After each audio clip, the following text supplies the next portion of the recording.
Good evening, wonderful people, great Biafrans, wherever you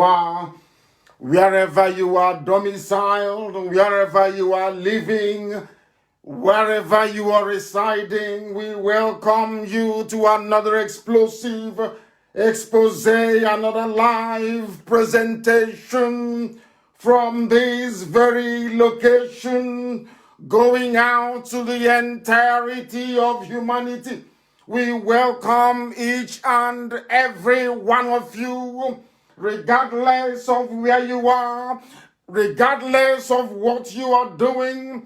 I expect you not only to abandon, but to jettison everything and participate in this very live and hopefully uninterrupted presentation this very evening.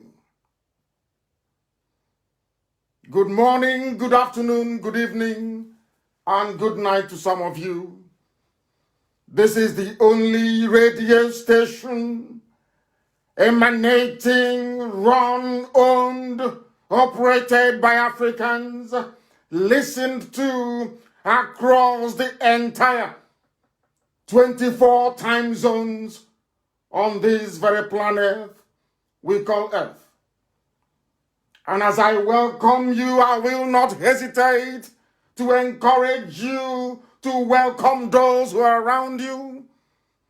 I will not, of course, hesitate to ask you to notify those who ought to be notified.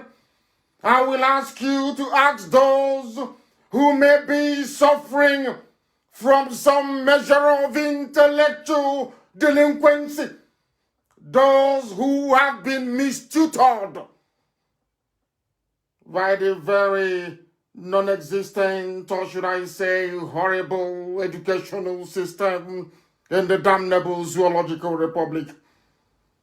My name is Nnamdi Kanu.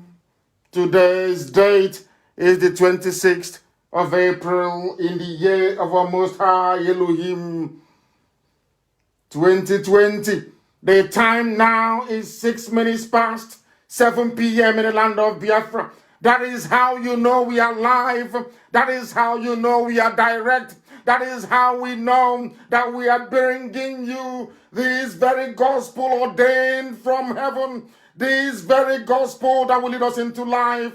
This very gospel that authenticates the love of God, the love of Elohim, El Shaddai Adonai, upon those that he has chosen to bless abundantly, those he placed in the land of Biafra, those he sent that they may bring light in the continent of darkness. These very children of his, this very IPOB, this very Biafra, that must come in our time. It is our duty and our responsibility. It is, of course, the divine mandate that we enjoy from heaven that is propelling us forward. That is why nothing made by man, no artificial construct of anything that is living can ever derail, stop, nor slow down this very relentless march into freedom.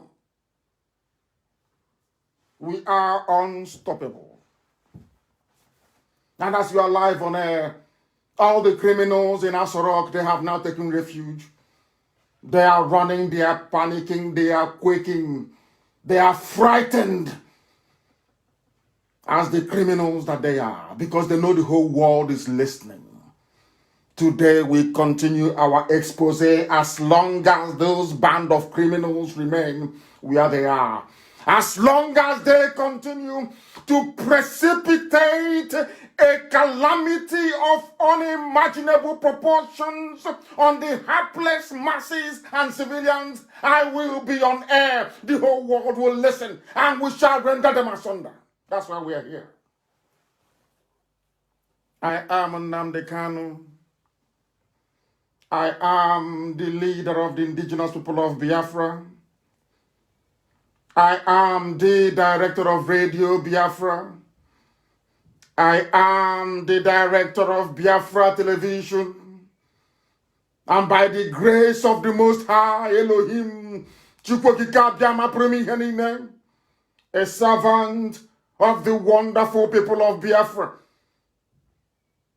I welcome you once again And we must proceed very hastily this very beautiful evening because humanity is waiting for this very gospel rapturously.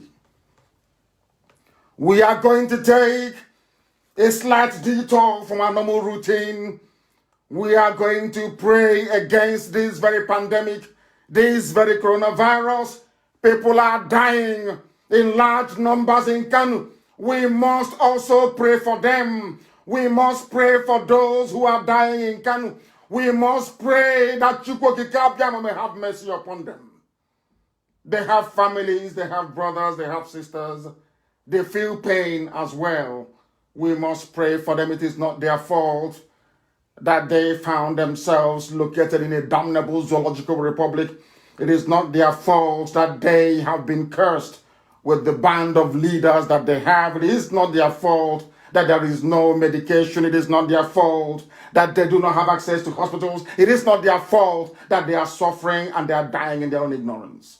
We shall attempt to educate them this very evening. We shall attempt to allow light to shine in the darkness of their confusion, or should I say in the confused state of their existence in this zoological republic. This very evening we preach the gospel of heaven. This very evening we give credence to everything that we have known. This very evening we recite and we reaffirm the promise of God in heaven upon his children, the children of light, the children of Biafra. We are going to pray wherever you are. If you are one of us, if you believe in prayers, we must pray this very evening for those who are in pain and those who are dying in Kanu and elsewhere around the world. Our Lord, our God in heaven, the giver of life, the architect of our existence, the I am that I am, the ancient of days. We come before thee. We come before thee with reverence. We come before thee with so total submission, not just to your will, O Heavenly Father, but that also that your will may be done upon the lives of those who are living. Because our hearts are heavy. It is aching this very evening.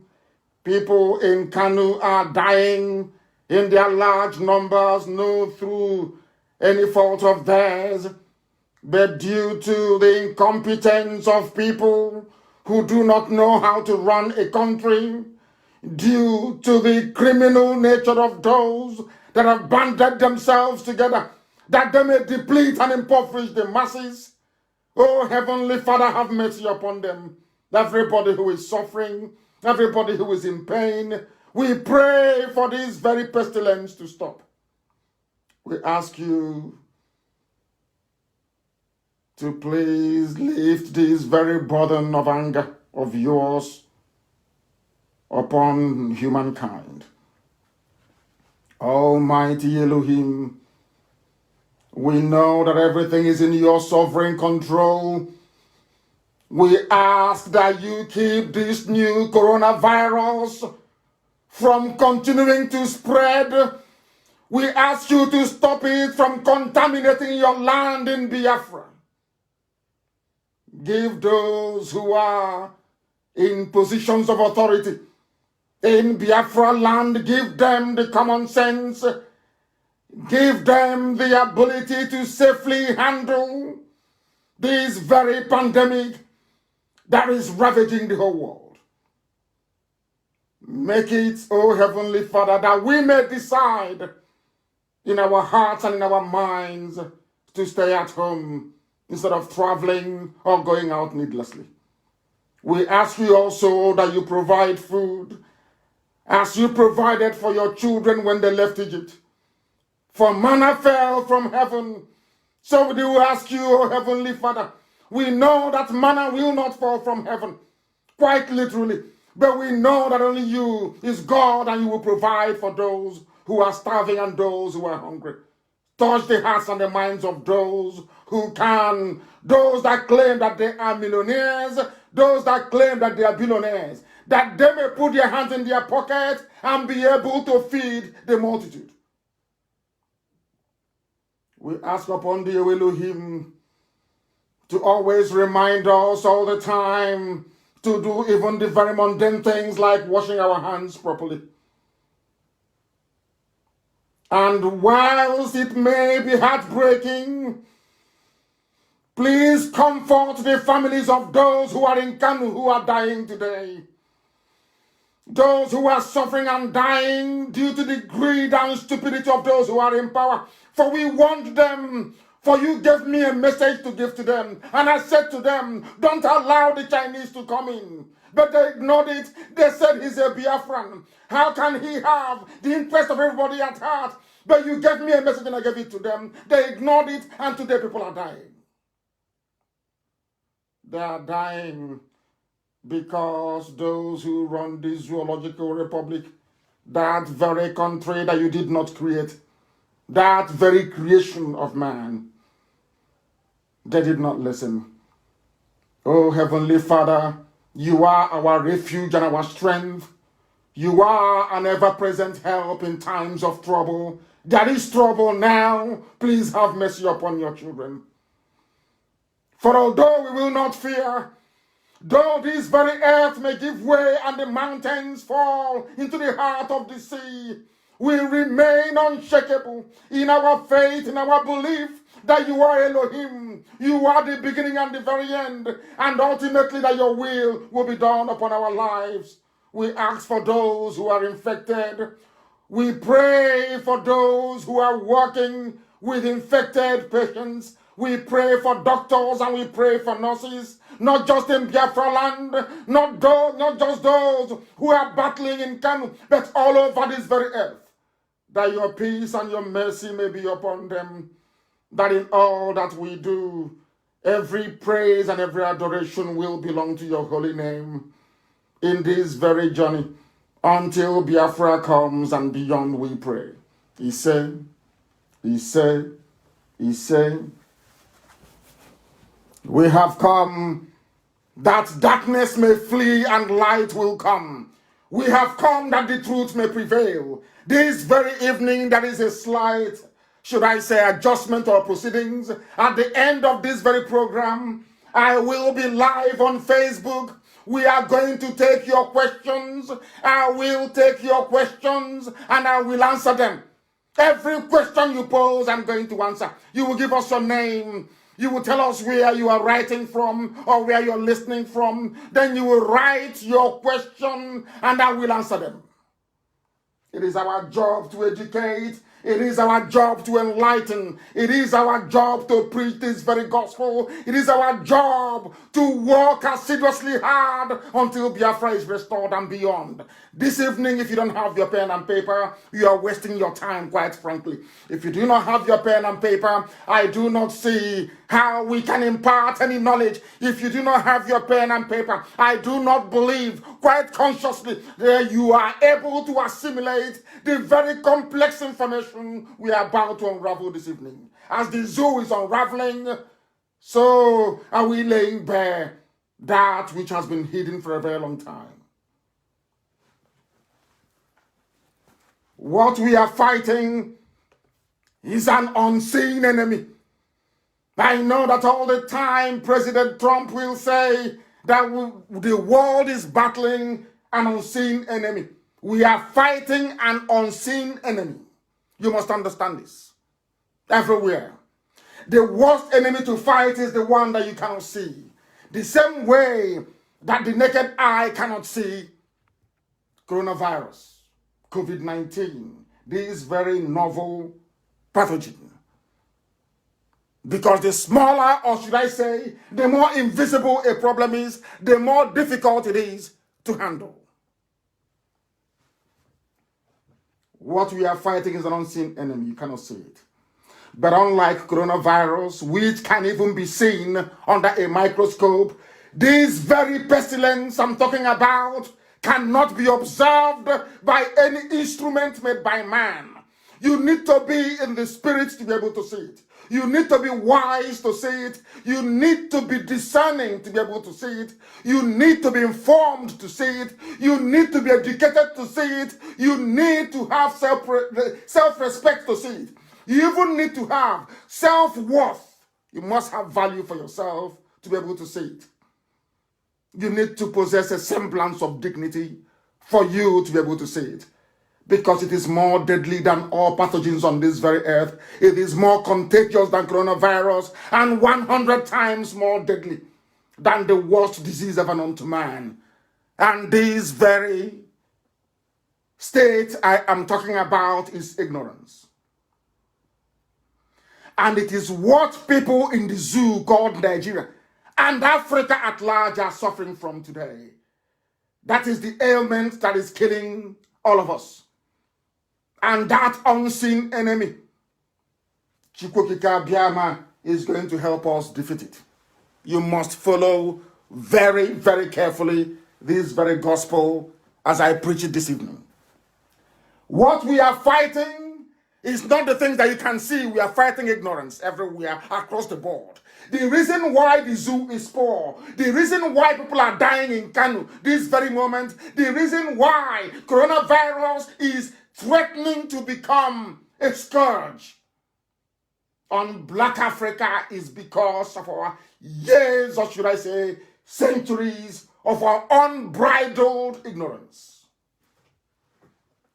You know, sometimes I love to employ very complex grammar because of those who are listening.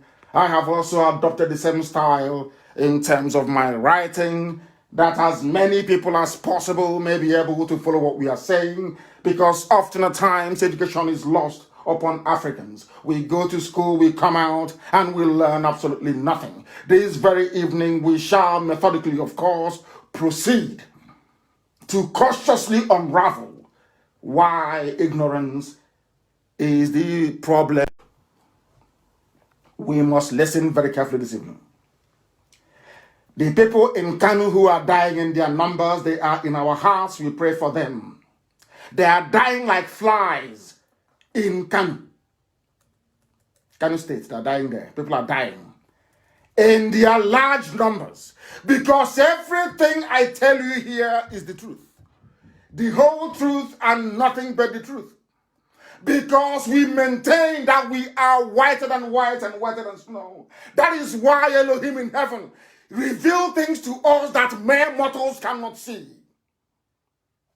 You cannot defeat ignorance without a pen and a paper. You must study. That is why if you're listening, you must have one. You cannot defeat ignorance if you have tribalistic and parochial mindset. I am not and can never be.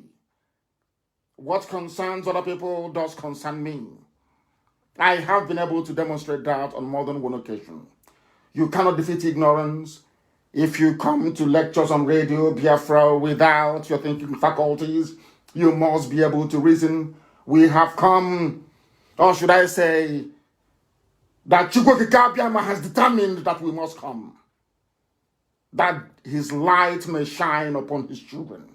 That those who are enslaved in the demonic contraption called Nigeria may be set free. And that includes the poor people who are in Kanu. That includes the poor people who are, should I say, being misinformed. That includes all the people who are fed lies on a daily basis, courtesy of Yoruba media. Those who are being fed lies upon lies upon lies every day. That is why people are dying. They can't even report it accurately. This evening, as I said earlier, I will take your questions on Facebook at the end of this very program. We shall continue to interact right at the very end because I will answer all your questions. Let us start this evening by making it very clear. I told you before, there was a news, or should I say a rumor, going around that there was a man who had contracted COVID-19 in Anambra State. I came on air and I told you it is a lie. I came on air and I informed you that that was a lie. Some didn't believe me. Some said I was putting the lives of our people at risk. And I said to them, no. that in all we do in life, truth is paramount. You must speak the truth always. You must always, regardless of the consequences, the truth must be spoken. That is exactly what drives me. That is what drives all of us who believe in this very. I told you that Anambra State government was lying when they said that there was a corona patient in Anambra State. They used it to justify what I will say is a draconian lockdown. They used it to impose curfews, and they have also used it to install the yet unproven 5G masts all around Anambra State. When I said it, some people did not believe me. But this evening, we have a video of the man that they wrongly accused of having COVID-19. He issued a statement. And that video will be posted very shortly by Amaka so that those who want to watch it can watch it. It is in Igbo language. And I will not play it live on air. But it is there for the whole world to see. That Anambra State chose to use a very deadly pestilence like coronavirus to lie to their people. It is not just limited to Anambra. This is how it is right across the entire geopolitical contraption they call Nigeria. Lies everywhere. Lying has become a way of life. If you get up in the morning, you have nothing better to do, you start to look for ways and means to lie. Maybe for 3,000 naira a week or 10,000 naira a week, depending on who you're e-ratting for. That is the way it is. Anambra lied. And the man is alive, thankfully. And he said, there is nothing wrong with me. This is the same way that they will never tell you the truth. They will never tell you that the reason why they are going to China. They will never ever tell you the reason why China is now their preferred hub for doing business. That was why I warned. I warned live on air exactly, should I say 4 weeks ago. I said here that this stupid, or should I say satanic deal with the Chinese, that people will start dying. That was what I said live on air. I also said that when that time comes, you hold Lai Mohammed responsible, you hold the Minister of Health responsible, you hold everybody, because there's nobody in Asarok. I don't know who else to call. I cannot even say Oshibajo because he's no longer there. I said, right now that people are dying in Kanu, the people to hold responsible are those in Asarok. Whoever is there, they should be grabbed and made to face the consequences of their duplicity, their treachery, their conspiracy to commit mass murder. What they have done is to commit mass murder. People we are running away, people are still running away from Chinese-made products. I warned live on air. I said people are going to die. This thing that you have now allowed the Chinese to come in, people will die as a consequence of your stupidity, a consequence of your greed. But because Abba Kyari was dead, they needed to protect Aso Rock by all means. They know they cannot go to Trump to do that. They know that Boris Johnson is a very clean man. He is the UK Prime Minister, yes. UK have done us bad or wrong in the past, yes. But Boris Johnson is a nice human being. He's a good man. They cannot go to him. They decided to go all the way to China. Not that China may come to treat you of coronavirus, that China may secure a crumbling, oh my God, incredibly corrupt regime without legitimacy, where a chief of staff is actually a de facto president, where as I'm talking to you right now, preaching and the world is listening, there is no president in Nigeria, there is no vice president in Nigeria. None, absolutely none. As I'm broadcasting live, I have told you my name. I am Nnamdi Kanu. The thing in Asoro cannot do that. Whoever is there cannot even speak passable English. And I told you also 5 weeks ago, if you have been following these very broadcasts that I'm doing sequentially, I said to you, when they issued that recorded broadcast from Cuba, I said, let me repeat what I said. I said, there is somebody inside Aso Rock wearing a Buhari hyper reality face mask. And I also said that that man is there only to wave and to smile. I also said to you that he will never ever speak. That's what I said. Jubril Abba Kyari took him and ran off to Cuba. I told you. And I said there is something inside Aso Rock that is wearing a Buhari lookalike mask. I also told the whole world that that thing cannot speak. Now that Kyari is dead in Cuba, they brought his ash, but he was cremated. It wasn't that thing that you saw in Abuja. That wasn't him. Has the one in Aso Rock spoken? No. Let's continue. I am going to destroy them too. First, they've been destroyed already.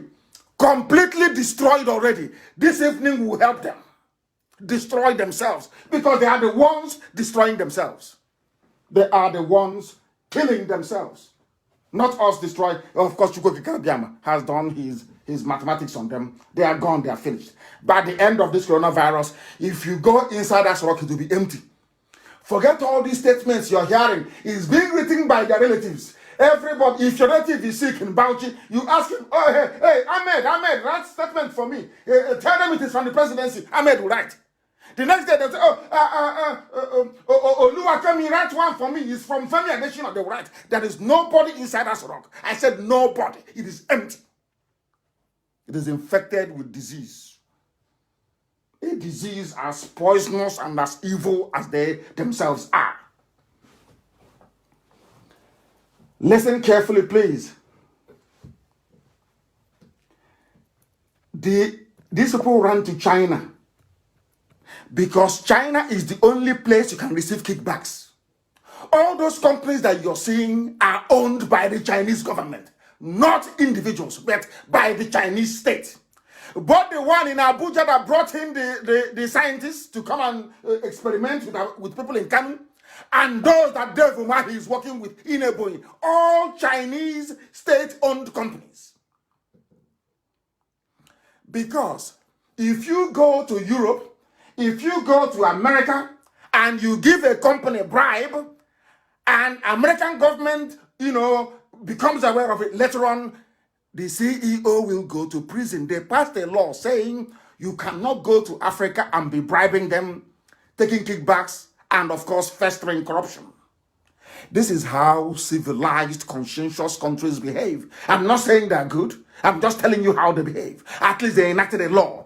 So now what they do is, your so-called governors and Aso Rock, they're now running to China, where there is no democracy, where there is no accountability, where you can be as corrupt as you like, where you can give up the lives of nearly 20 million people or thereabout in that part of the zoo to be experimented upon, to be killed, and nobody will ask questions. They know that Yoruba media will cover for them.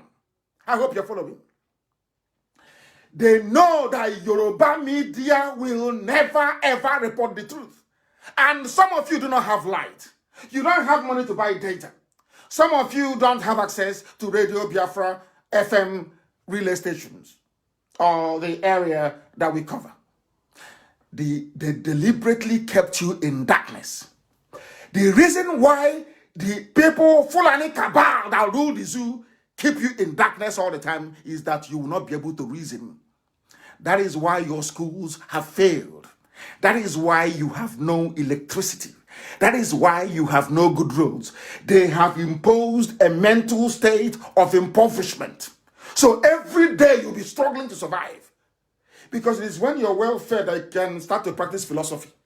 A hungry man, you do not practice philosophy on empty stomach. Is not done anywhere in the world. They deliberately kept people hungry with the help of Channels TV, with the help of Punch newspaper, with the help of some Gota Legacy Battle Expressway media. You can no longer reason very well. So when they hear that the truth is coming from IPOB, coming from Nnamdi Kanu, coming from Radio Biafra, they go mad. They go mental. They start coming up with all manner of accusations, which I shall deal with later on as well. All the things, all the rubbish they wrote against me, because here I read out the good. What they wrote about me, I'm going to read live on air. All the names they called me, I'll read it out here so that the world can hear. And I will demolish them line by line. Because we are whiter than snow itself. Pure purity. That's what we represent. When I push you, I'll show you where to land. Everything I say is verifiable. When I said that there was no coronavirus in Anambra, has that not been made very clear to the whole world? There is none. When I told you that the Chinese will come and kill you, how many days ago did I say it? Are people now telling me that they didn't hear what I said? I said they will come. They will experiment with you. You will die. I also told Nigerians, I said, those that have brain, mark the number of mortality you have now and count it when the Chinese come. You will see the difference. What has happened now? How many days ago did I say this? How many days ago I'm asking you? But because from Nnamdi Kanu, he wants to divide Nigeria. Because of that, don't listen to him. And because you did not listen to me, now people are dying. They don't normally go to school in the north, so that the few that they have that went to school, they're dying in Kanu. Professors are dying now, yes, of course. You should see the list. They're now dying. I don't know why they love covering evil. They have covered it so much that the death is so much that they can no longer cover it. And like Muhammad, come on, there is a vaccine going around. If you see it in Kanu, don't patronize them. What utter rubbish. Minister of Information. These are the idiots you have in power. And as I warned you before, that ignorance has a very heavy price. It's a very expensive, to be ignorant is a very expensive business. Now, who are those paying for their stupidity and their ignorance and their mistakes? The innocent people in Kanu State, they are dying. And you know the zoo, if they say that 800 people died in 2 days, that means it's nearly 8,000. Because if you know anybody in Kanu, and I also told those who are in the north, don't come back to Biafra land. Has it not happened? That thing I said, has it not come to pass? Has it not happened? I'm asking you. I told you they shouldn't come home because the Chinese experimenting with them. Has it not happened now? Who are the ones dying? The same people that I told you last week. If you allow the Chinese to come in, you will die. If you're so stupid as to allow the Chinese to come into your community, bye-bye, you people are gone. Look at Kanu. That was one they did, they made Honorable Al-Majri from China. I'll come to that later on. Now listen very carefully. Nigeria has no government. Those who are in charge now are the governors. I'm going to prove that later. They recruited Boko Haram into the army to serve a purpose, to serve an Islamic, a Janjaweed agenda. They've been telling you all these days, preparing your mind. Oh, Shakao, whatever. He might repent. He's planning to surrender. And that is what the Yoruba Gota media have been reporting. I call them Gota media. Gota, drainage than them. They have no soul and no conscience. No soul and no conscience. I don't know if they are bitter. I don't know if they are bitter because they lost a lot into the Fulani Caliphate. Because of that, they want everybody to be Fulanized by the Fulani. I don't know if that is the reason. I don't know why. Do you know what they're planning to do? They are negotiating. You know, they'll be wondering how we get our intel, but of course they know it's spot on.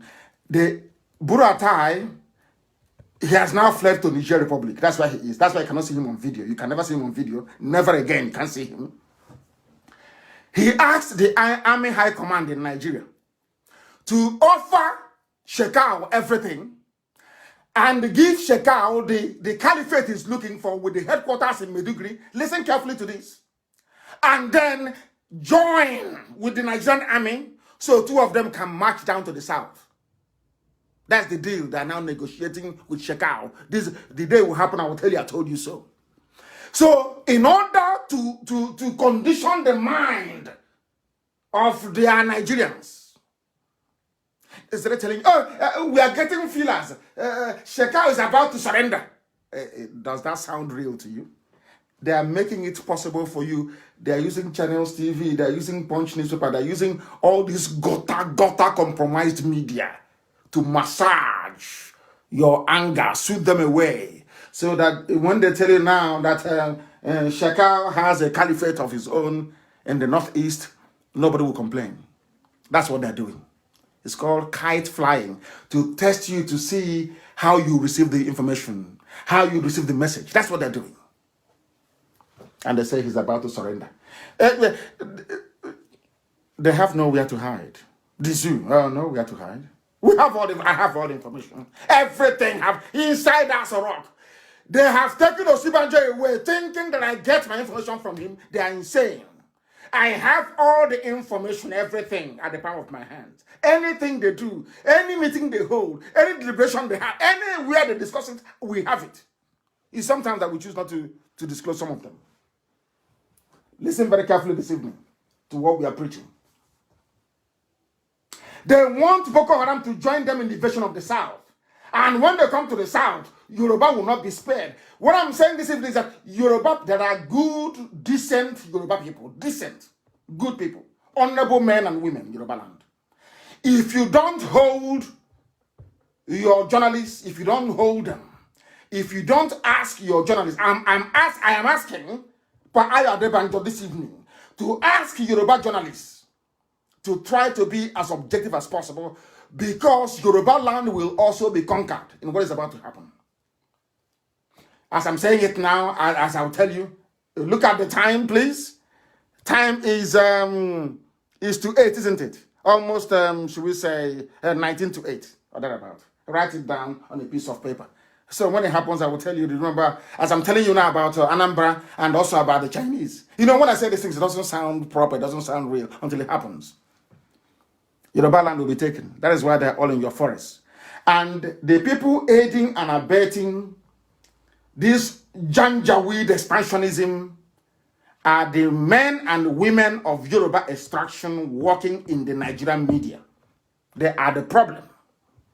They are I've been sounding this warning. They are the problem. There is no need presenting a news without writing a features article on it. Telling us that your villages have been taken over, that people are dying, is not. Somebody who is sensible and reasonable ought to be able to sit down and analyze it. And analyze it properly. Somebody has to. Are they doing that? Have you ever tuned into that useless channels and be able to see them analyze something critically? That was a drama. Rubbish. That is why we must continue to keep exposing them. 600 children are dead in less than 3 days in Kanu. In less than 3 days. In less than 3 days. And some people are being paid to prop up this non-existent failed administration that they are running in the name of Buhari, when Buhari is long dead and buried in Saudi Arabia. They know that very well, and they are running. And it is so bad.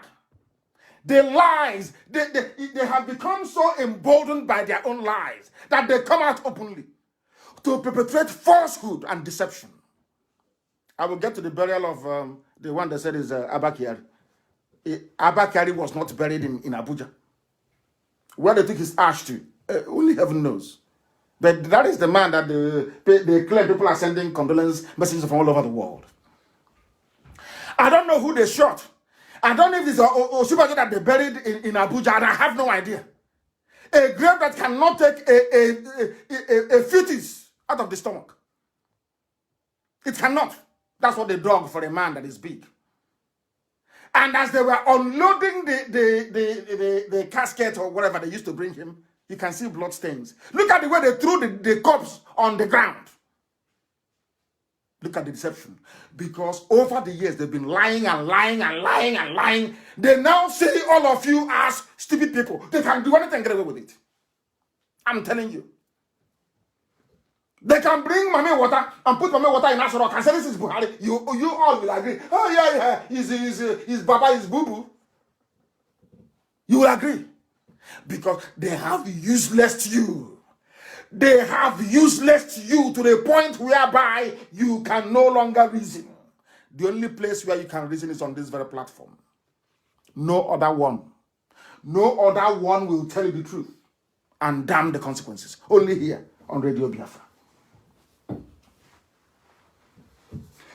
In the midst of this, nobody is telling everybody, nobody is explaining it, that there is no more money. Listen, people don't understand. They keep saying it's Jonathan lost his election. I keep saying, how can people be this stupid? I don't know.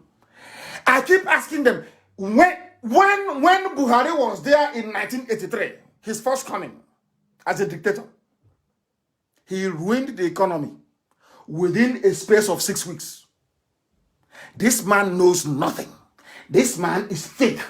All he does is the same mantra that they used, Ottoman and Fodio used. We are fighting corruption. We need to fight corruption. The same rubbish. And as I said before, Hausa peasants fell for it. The same thing now that they are doing was what Afonja did in Ilorin. The same thing now that Yoruba media are doing. Anytime that this very Janjaweed movement of Fulani, anytime they are moving to conquer a place, they first of all go in there and select a few people like Opus or Denmark. They place them in key places. So when they come, their conquest is easy. That is what Yoruba, I'm warning you.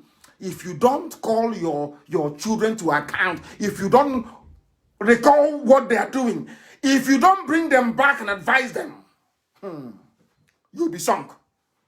We can fight. I'm not sure people can, because you have a disproportionate amount of Yoruba Muslim, and their loyalty will always be with the caliphate. You people are in a very serious mess, I'm telling you the truth. Very bad mess. There was something I said many years ago. If Yoruba doesn't take time, they will suffer. And their suffering will be a child's play. That it will be so horrible that what is happening in Middle Belt will look like a tea party. I'm telling you that. Right as I speak. That's why I say bring pen and paper as I speak. Write it down somewhere. States may get zero allocation in June. There is no money. Even in the US, US has, they don't have anywhere to store oil anymore. There's oil glut. Nobody wants oil. None of you is concerned that every day they're going borrowing. Every day they're borrowing. You have economists. You have people who are doing their own, should I say, scientific, or pontification inside TV studios. They're not in the lab. Nothing is happening in the lab. It's empty. There is no money in the zoo, is there? Absolutely none. It doesn't concern you. And it's fighting corruption. Very sad indeed. Very, very sad indeed. There is no money in the zoo. This Janjaweed, that they have destroyed everything. That is why they target their friends.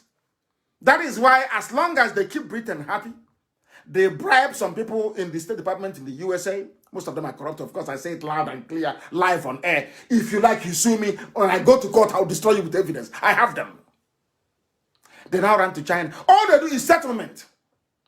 As they are dishing out, shelling out all this money, looting and burning everywhere down, they are busy, very, very busy, deceiving all of you that everything is fine.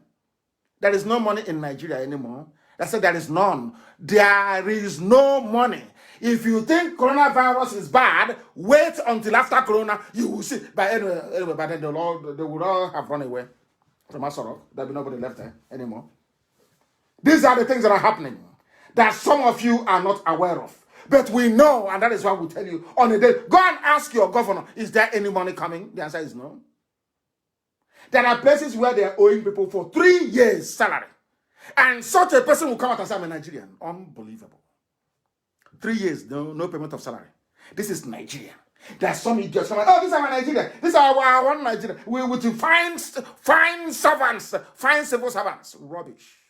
I'm telling you, absolute bunkum. Rubbish. Absolute rubbish.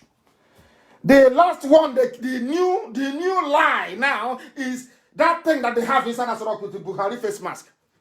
ECOWAS has appointed us now. They appointed Buhari as the COVID chairman to coordinate COVID, which is a lie. It is a lie. And sometimes I wonder, do these people actually feel any embarrassment? All those churning out all these lies. Do you people feel ashamed at all from inside that rock? Are you ever ashamed of yourselves? People will sit down and they will lie. They don't know we are living in a digital age. Now, write it down on your piece of paper. If you don't have pen and paper, call your child, your son, your cousin, your sister, your aunt. Let them get you a piece of paper and a pen. Write down this very question. This is how you know something. Because I have said this thing before. When you want to know who is lying, when people go to court, they're asked to present their statements or whatever thing that they have to say, either in furtherance of their claim or in defense of an outstanding allegation. And do you know how the judge or the jury, I prefer the jury, do you know how the jury will know who is lying? It is called cross-examination. Because I wasn't there when it happened, but from the things that, came out of your mouth, I will cross-examine you. It means asking you questions based on your claim. Let me see if you answer it. In those days when we go out, to go and party illegally from school, and the principal will catch you or somebody, if you go to go and close your hair, you will know. Or they'll say, oh, where have you been? And they'll call your parents. Your parents will come. They went there. They don't know if you went to party illegally or not. They will now ask you questions.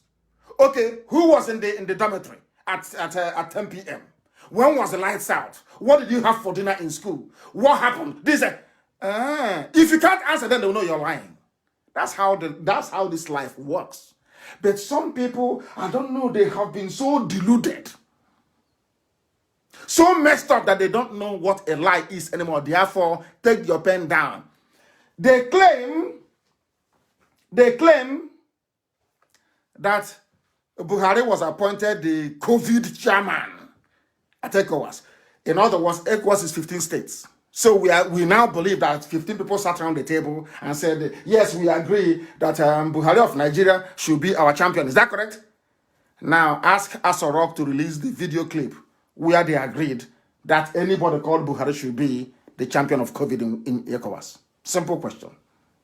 Show us the video. Because somebody must say something and another person will second it, isn't it? Somebody will second it. Is that not correct? Is that not correct? Because you just can't come and say, after the meeting, you say, ECOWAS said Buhari should be the new COVID champion. Somebody must have said something. Somebody must have pronounced his name to say, we are now proposing that the president of Nigeria should coordinate this. Ask them to issue the video. There is none. Maybe now they start working on it. They forge everything. Maybe from now.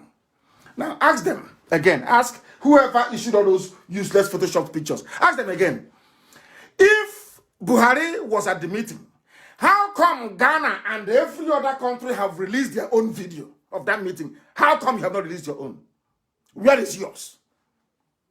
A very simple question. Very simple. Where is the video clip of Buhari accepting to be the chair? Because if you nominate somebody, they must accept it, isn't it?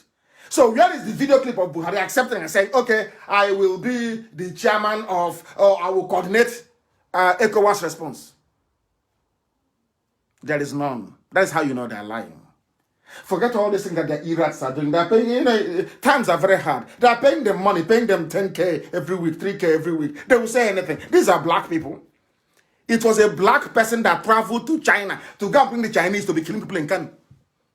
It is a Nigerian that dreamt up this scheme to go to China to bring the Chinese to come back to Nigeria to be killing innocent people.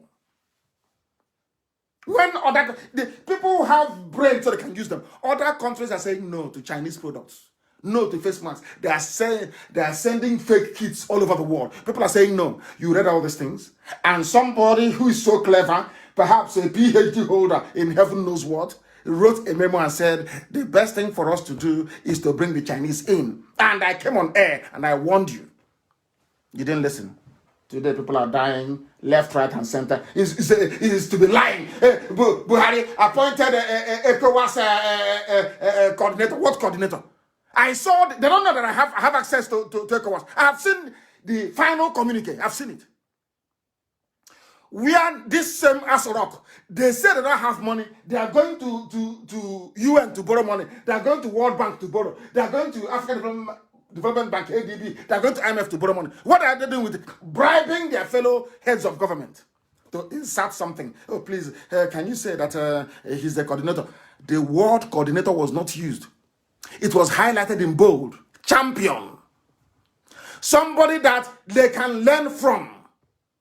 Because COVID-19, this very virus, is a nation-by-nation containment plan. There is no wider regional strategy anywhere in the world. The EU has broken down as a result of it. The NAFTA in America, everybody, you're on your own, country by country. This nonsense is a regional strategic rubbish. It's a lie. Complete lie. Because they know you won't know. They sent out the news so that their ears will be able to say, hey, can't you see? Oh, Buhari is appointed champion. Champion of what? Does it mean, okay, does it mean he's not going to address the people once in a while? The answer is no. Because the one inside that sorrow cannot speak. The one in Cuba is trapped in Cuba. Are you listening to me? That man, ask yourself this question. If you people can record a program and claim that this man is Buhari, why can't you speak from inside Asorok then? Why can't you talk from inside your office in Asorok? As the Ghanaian president, every other president did. Have you noticed it? Every other president sat in their office during the teleconference. They asked him where was he. That thing they put there, I told you he cannot speak. The person they put in Asorok cannot speak. He cannot talk. It's for decoration. And that is why every time you see them, they doctor a video, they bring it out. They do Photoshop, they bring it out. Ask him to speak. You want to champion coronavirus? Those you're claiming you want to champion, they address their country every 2 days. You have not addressed your own country. You claim you want to be the champion for the whole of ECOWAS. Does that make sense to anybody with brain? That is to tell you there is nobody there. There is nobody there and they couldn't care less. As long as they keep feeding you with lies, as long as they keep pumping lies into you every blessed day, that is all that matters. Everything else is irrelevant. If they could have hidden the mortality rate in Kanu, they would do it. Very gladly. A soulless government. That is why they are looting and burning. Looting, they steal the money, they burn it down. I have written a letter to IMF to publish tomorrow. I have written to IMF. I have written to the World Bank not to give Nigeria any penny because they will still. In fact, before the wire leaves IMF headquarters to get to Abuja, they have frittered away all the money. They are thieves, they are rogues. These are your leaders. Our leader, 2023. We want somebody to vote for 2096. It's the turn of my village. And you think you can survive it? You think you can? I feel sorry for those who are dying because the consequences of, should I say stupidity, or should I say the consequences of mediocrity is always death on a massive scale. They couldn't hide it anymore. What did the governor of Kano State say? Our situation in Kano is now terrible. Ganduje laments new cases of COVID-19. Before the Chinese came, were they lamenting? Is that a very simple question? Before the Chinese came, were there lamentations in Kano? The answer is no. How come it is now that the Chinese are there that people are dying in high numbers in Kano? Another thing which can, I love questions and answer. That is why I will take questions live tonight on Facebook. I will answer live this very night on Facebook. Ask yourself this question. Now, as at now, Nigeria has the highest rate of mortality in Africa in only 2 days. They have surpassed everybody. That is the one that reported. No, you know they are liars. That is the one that reporting officially, not unofficial ones. No, these are the ones that are reporting officially. Now ask yourself, what does Nigeria have in common with other African countries where there is no exponential, growth in mortality rate? Is because all the other countries didn't go to bring Chinese people in. That's the difference between the Nigeria and other places. The zoo went outside and brought people, Chinese in. They are dying. Other people did not bring anybody in from outside and they are surviving. Just you do the maths. Is it not common sense? Is it not common sense? I'm asking you. The people who were killing blacks in their land, Chinese, we are torturing and killing black people. You went to that same place, you brought them in. The same trick you played with Britain. These Fulani house niggers, they will betray the whole of Africa in order to be imprisoned, in order to remain in Asorok. They will do anything, including selling their dignity, and they have no dignity, they have no class, they have no conscience. That's why they went to China. The same China that were abusing your own people. You are planning how to go and bring them back. The same China you went to go and bring them to treat you. Now you're dying in Kanu as a result of it. You think you're smart? You think you're smart? Ganduje, whatever Gandola is crying out. I'll read it for you so you can hear it. Governor Ganduje of Kanu State has said the situation in Kanu was becoming terrible by the day as cases of COVID-19 pandemic continue to increase in the state. This is as the state took samples of fresh 44 persons for testing, while issue of deaths among the elderly has not been settled. People are dying left and right and center in Kanu. There'll be death there. Bill Gates knew what he was saying. Hate will come to Africa and there'll be death. And it's happening now from Kanu. The entire depopulation agenda is happening. And who brought depopulation into Africa? The same Nigerian government, the same satanic government, and their Yoruba media supporters. The day the people will rise up, I'm telling Nigerians, the day some of you in the north will decide to rise up, as you're hunting the politicians, also hunt Yoruba media houses. They are evil. They are the ones that have over the years, they have blinded, they keep blinding you. Once these criminals are thieving and stealing, Yoruba media will be covering for them. All those people who are angry in Kanu, if you want to direct your anger, when you finish with the politicians, look for Yoruba media, any channels correspondent. Evil people, supporting evil. Now, as I've been warning them over the years, this evil you're supporting, innocent people will get hurt. They didn't want to believe it. And now what is happening? Are innocent people not hurting in Kanu? Are they not dying? As you're looking for the politicians, also look for Yoruba media practitioners. They are evil. And when I say, they say, oh, he's insulting us. I am not insulting you. I am telling you the truth. What do you mean by insult? What stupid is, I'm telling you the truth. You're saying it's an insult. What's an insult? What's an insult? What insult? I speak the truth. Always. It doesn't matter. I damn the consequences. And I'll speak it. I'll tell you the truth all the time. Pray for Kanu according to Buhari aid begs Nigerians. He's no longer Femi Adesina, I told you. He's no longer there. Where's Garba Shehu? COVID-19 has taken them away, all of them. I'm not saying they're dead, though. But everybody's let us say, in isolation. Can you imagine that something as big as this is happening? They have now brought in Bashir Ahmad. He is now the face of the presidency because there is nobody there anymore. Maybe Aisha brought this one in. When he said to Nigerians, you people are dumb and useless, you say I'm insulting you. I'm not. God in heaven knows I'm not. I want you to open your brain because all this stupid fancy English, it doesn't work with you. It just doesn't work. Nobody can rise up and say, oh, but where is Femi Adesina? Oh, where is Garba Shehu? Who is this one? Where are you coming from? What is your job? How come we are no longer hearing from Garba Shehu? What happened to him? What happened to Femi Adesina? Why you? Nobody can ask that. Is anything he writes? Oh, remember, your envelope is coming soon. Oh, yes, all correct, sir. He will just publish. Who is this man? He said his name is Bashir Ahmad. He is President Buhari's personal assistant on new media. This is a new one. I've not seen him before. Of course, he's been there in the background before, that I know. But he's now the public face of the cabal. He has called on Nigerians to pray for Kanu State due to the recent reported mass deaths recorded in the state amid the deadly corona. You see how these people lie. Instead of them to come out and say that people are dying in Kanu State as a result of coronavirus infection, they are saying that there are mysterious deaths.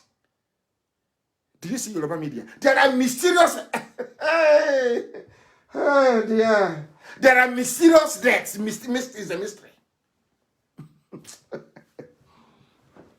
you know why they're writing it? So that some of you will not go back and listen to Nnamdi Kanu's broadcast and blame the Chinese that they brought.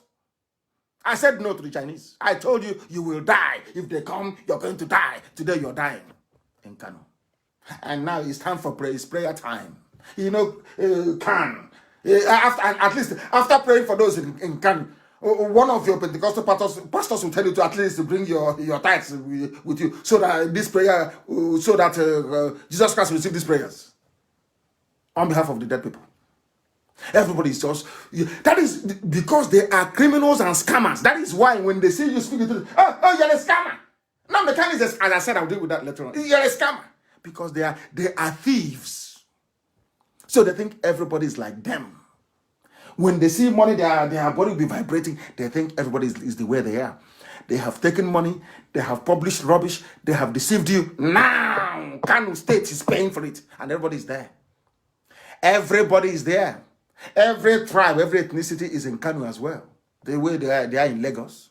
So some of your people are going to die as well. Let them remain in Kanu. Let them not come home. They should stay there. I told them years ago, that month you're in, you will see what will happen to you. He is now begging.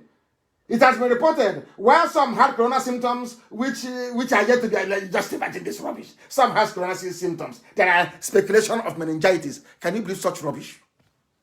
So that meningitis didn't come all these years. It's all of a sudden. Now there is hunger in the land, there is meningitis. No longer coronavirus. Now there's hunger in the land. You're telling people, oh, don't patronize people selling vaccine. Do you understand what is happening in the zoo? Do you see how messed up the whole place is? Do you see why Nigeria should not exist? Do you see why there should be a division so that people can go and be on their own? Do you understand it? What is that? What I keep asking Yoruba media, all these things you're doing, what do you gain out of it? Is it that you are born evil? You're a very bad person by nature. Why are you doing all of these things? Is it the pain that the same way they took a lot from us, let them go and take your land? Is that why you're doing? Why are you wicked? Why are you doing all of this? Covering evil all the time. Why? You'll get tired. One day you will get tired and you will confess all your sins. How many people have died of 640 children? 640. And what can, instead of the governor to come out and say, oh, this is a very terrible statistics, people are dying, it's not very good. No, he said, the 640 died over a week. It's not 2 days, it's over a week. He's trying to spin it and trust the media, they will carry it. Oh, don't stop pressing alarm. Stop making people to panic. The people that died in Kano State is over 2 weeks. It's not just in 2 days. So there's no cause for alarm. And people are dying. That is how some of the journalists, they went to Harvard. They went to Oxford. They are learned people with pedigree. Very love lies and they love lying. And here we expose them. Here on this platform. As I'm sat behind this microphone, we must expose them. This is Radio Biafra, we're live and we're direct. And mankind is listening. And as I'm speaking, they are hiding under their beds. Those that have coronavirus spread in Asarok, they are hiding. In fact, there's nobody there to start with. They have all disappeared, run away. Nigeria has no functioning government. There is none. No president, no vice, no special advisor, no chief of staff. Everything is empty. It is ghost and that is why they are there. They are the 419 Yahoo inside Asarok. Who do we get money from?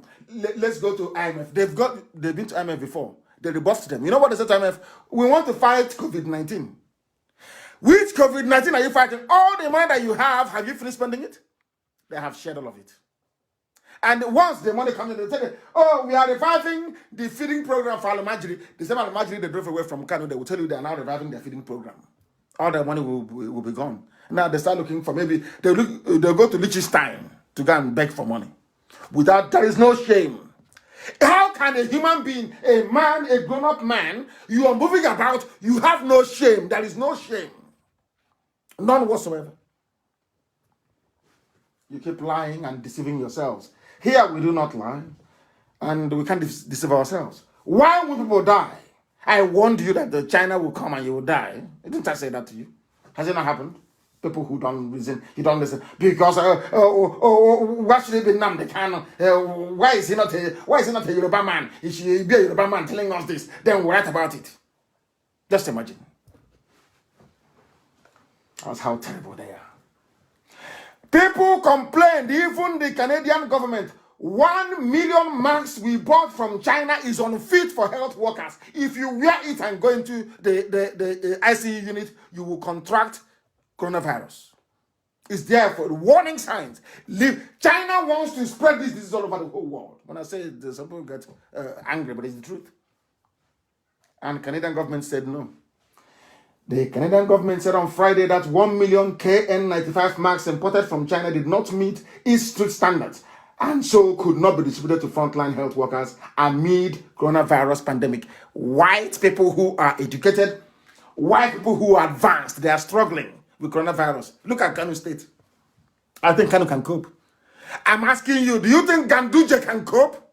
Men who are learned, men that run advanced economies, they are struggling. Are you telling me that Ganduje, with his danchiki inside, looking through a microscope, is what is the microscope is called?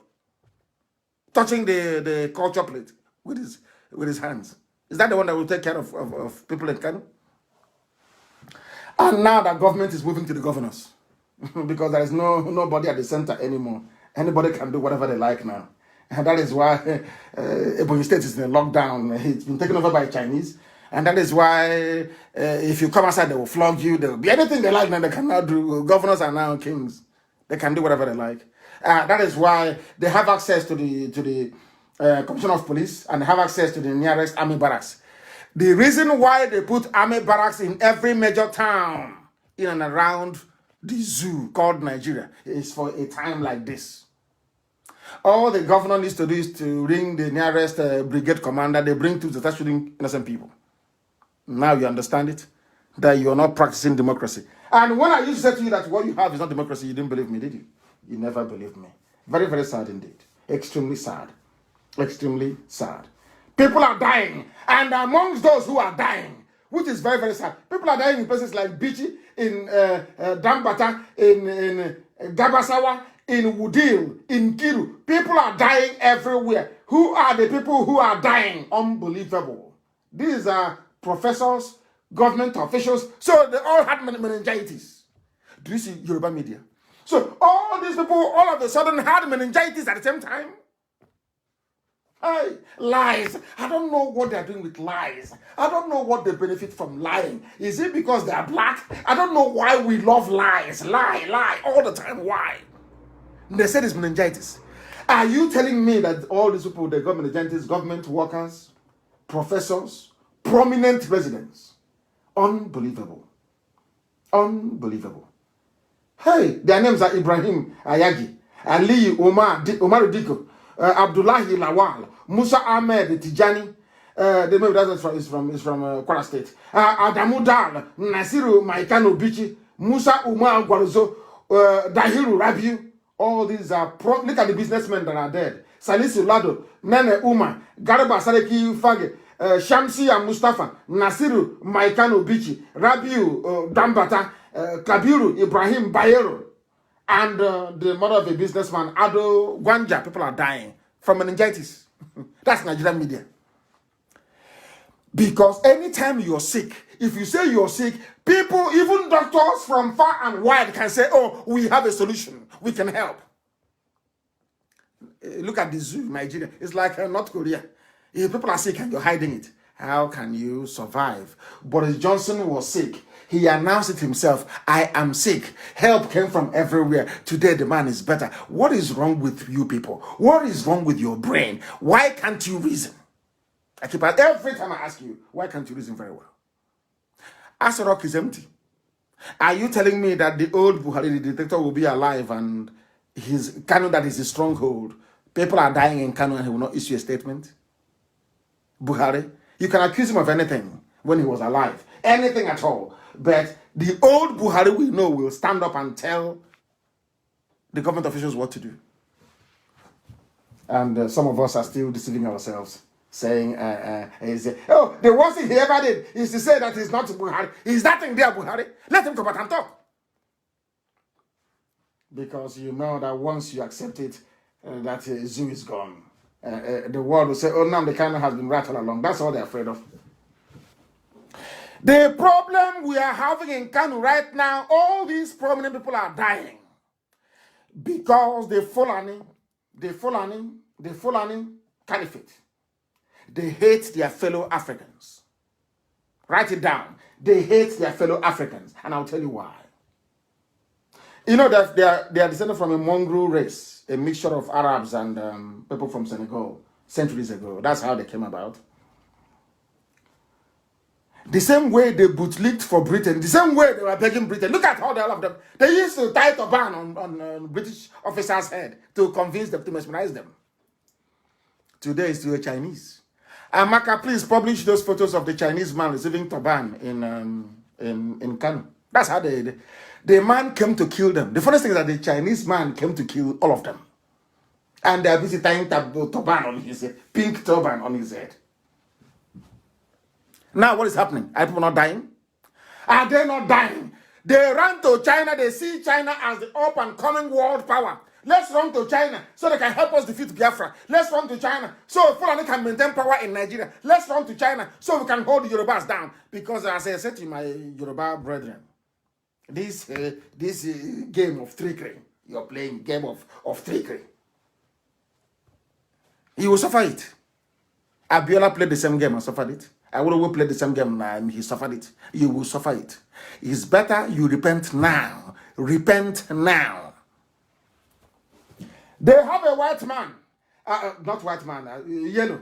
People from that side that are called yellow. We are black from Africa. Europe is white and they are yellow. Then Indian part is called brown. That's how the world is divided in color. This is the style of the Fulanis. And in fairness to them, the Fulanis, they know how to lobby. They know how to market themselves. They know how to fall down for any potential colonialists. And once you want to conquer Africa, come to Fulani, you have your job is almost done. The Fulani, not Fulani ordinary people. I must be able to qualify what I'm saying. The Fulani leaders, those that call themselves leaders, the Janjaweed, they are leaders. They are the ultimate house nigger and traitors against the whole of Africa. That is something that people need to understand. They will sell Africa out anytime, any day.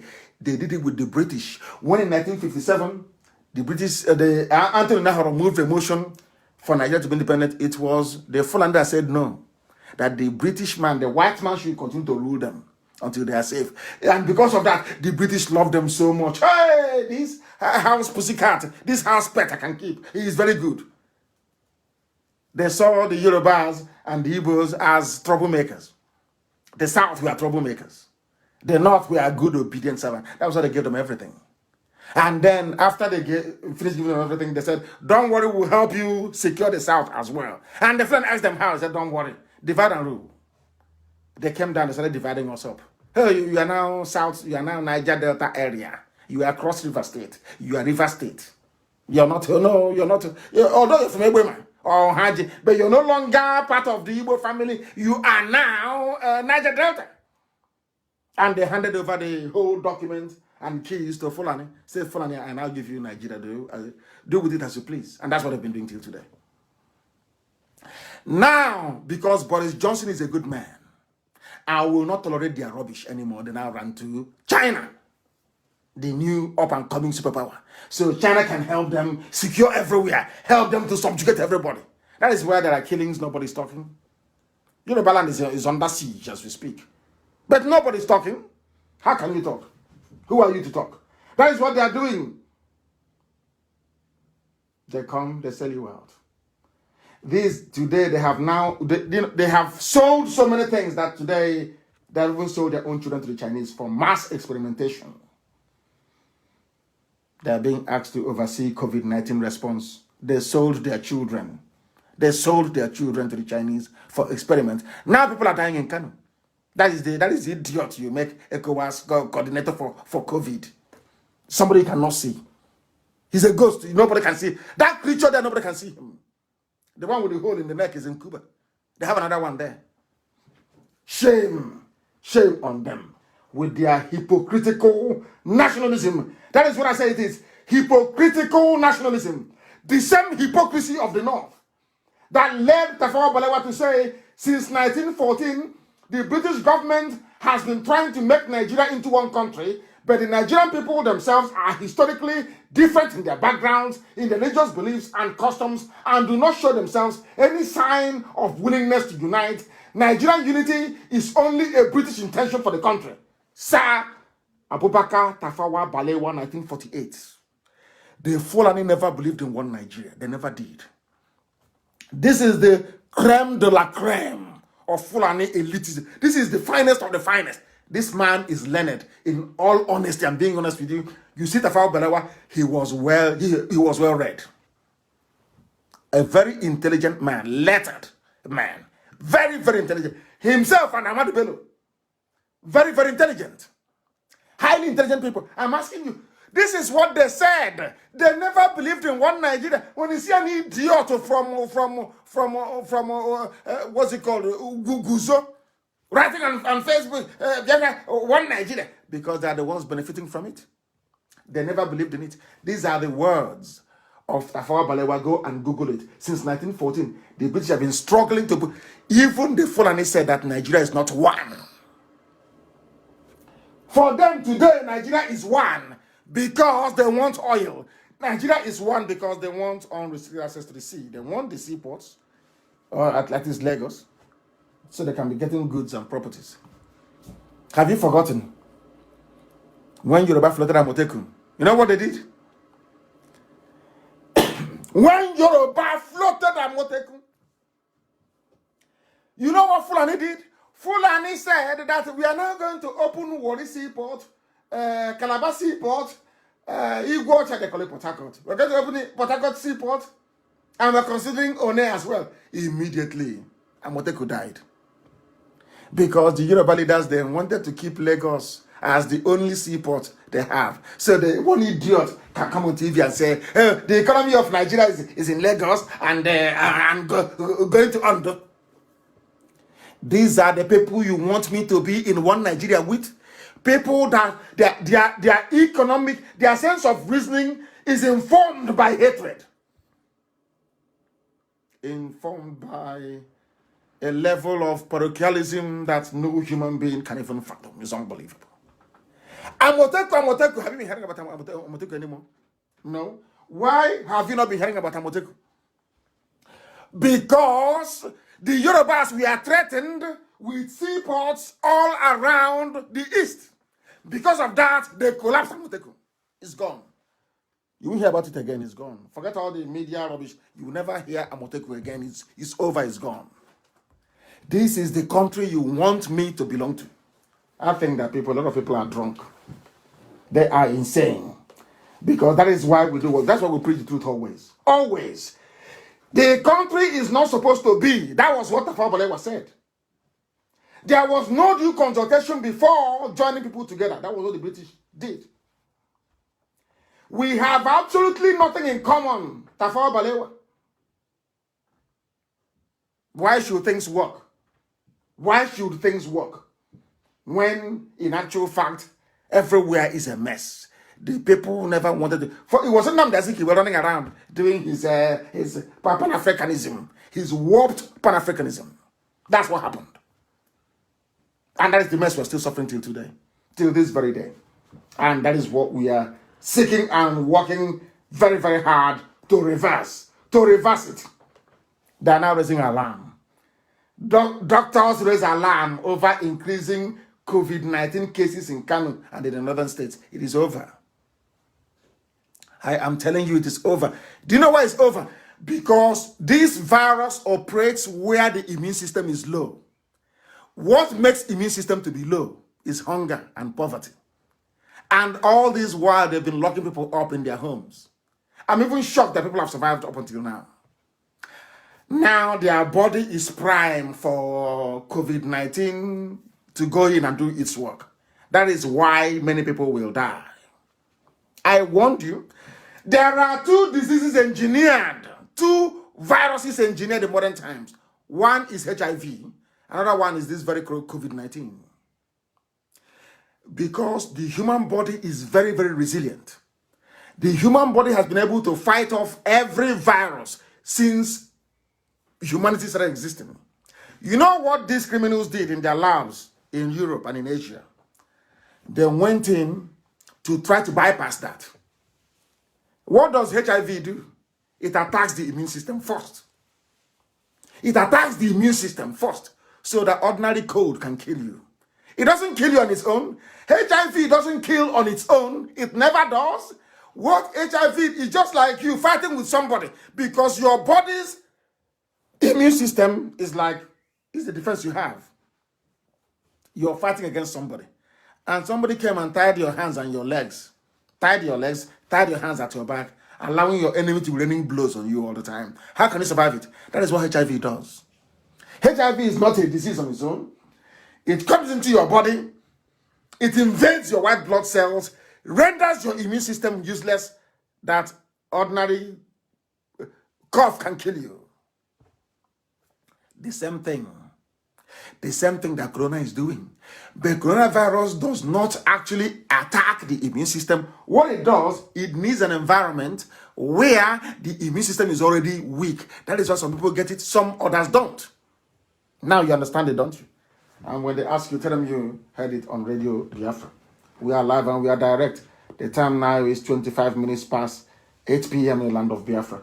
Doctors are not raising alarm. This late, you're not raising alarm. Now you're raising alarm. But when Nnamdi Kanu raised the alarm, you did not take it seriously. I told you will die. Once the Chinese come in, you're going to die. And today you're perishing in your hundreds. I warned you. Next time when I tell you something, you listen. Next time when we preach this gospel from heaven, I said when I'm here, we are under divine mandate from heaven. Anything I tell you must come to pass. I warned you. Don't allow the Chinese to come in. If they come in, you will die.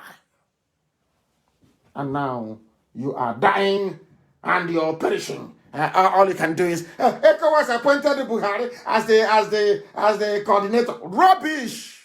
It's a lie. It is to cover up their incompetence in Kanu. Because the press you have in Nigeria, the media, they are not robust enough. They don't ask questions.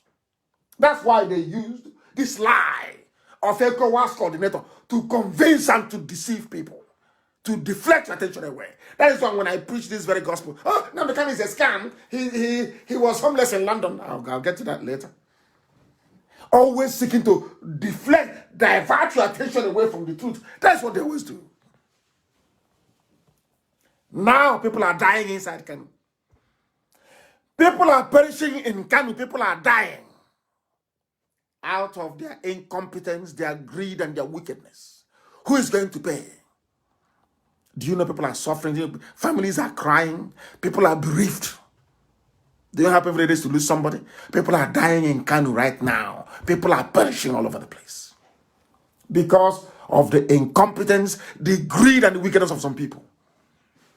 Why should we listen to Nnamdi Kanu? Now you are listening, aren't you? You must listen. Because all over the place, they're all listening to Radio Biafra. ECOWAS did not appoint Jubril to anything. It was a charade. Where is the video of Jubril making an acceptance speech? I keep asking. Where is the video clip of the nomination? Who moved the motion? Who seconded it? I'm asking. It's all to deflect attention away from Kanu. The very terrible things happening inside. People are dying in Kanu. Terrible. Oh dear me. Oh dear me. Unbelievable. What we have managed to achieve in the past few days is to let the whole world know that anything that comes out of Asorok is a lie. Forget all the paid nonsense, all the advertorials, all the rubbish from the economists, all the rubbish are telling you, oh, this government condones with them. The Economist of London said Abakari is a good man. He was fighting corruption. I said, whoever wrote that rubbish, did you ask the person if they are aware of the 13.9 billion naira missing for Asorok Clinic? Who took the money? Abakari. Who appointed his daughter vice president of Nigeria's sovereign wealth fund? Abakari. Who appointed his nephew to head NMPC, Abba Kyari, and he was fighting corruption. Yeah, we agree. He was fighting corruption, according to the Economist in London. What they do, let me tell you what they do. The trick, it was Tinubu who taught them this trick. It was Bola Ahmed Tinubu that taught Fulani how to play this trick. Before Buhari was elected, or before they rigged him in, Obama wanted him to be there anyway.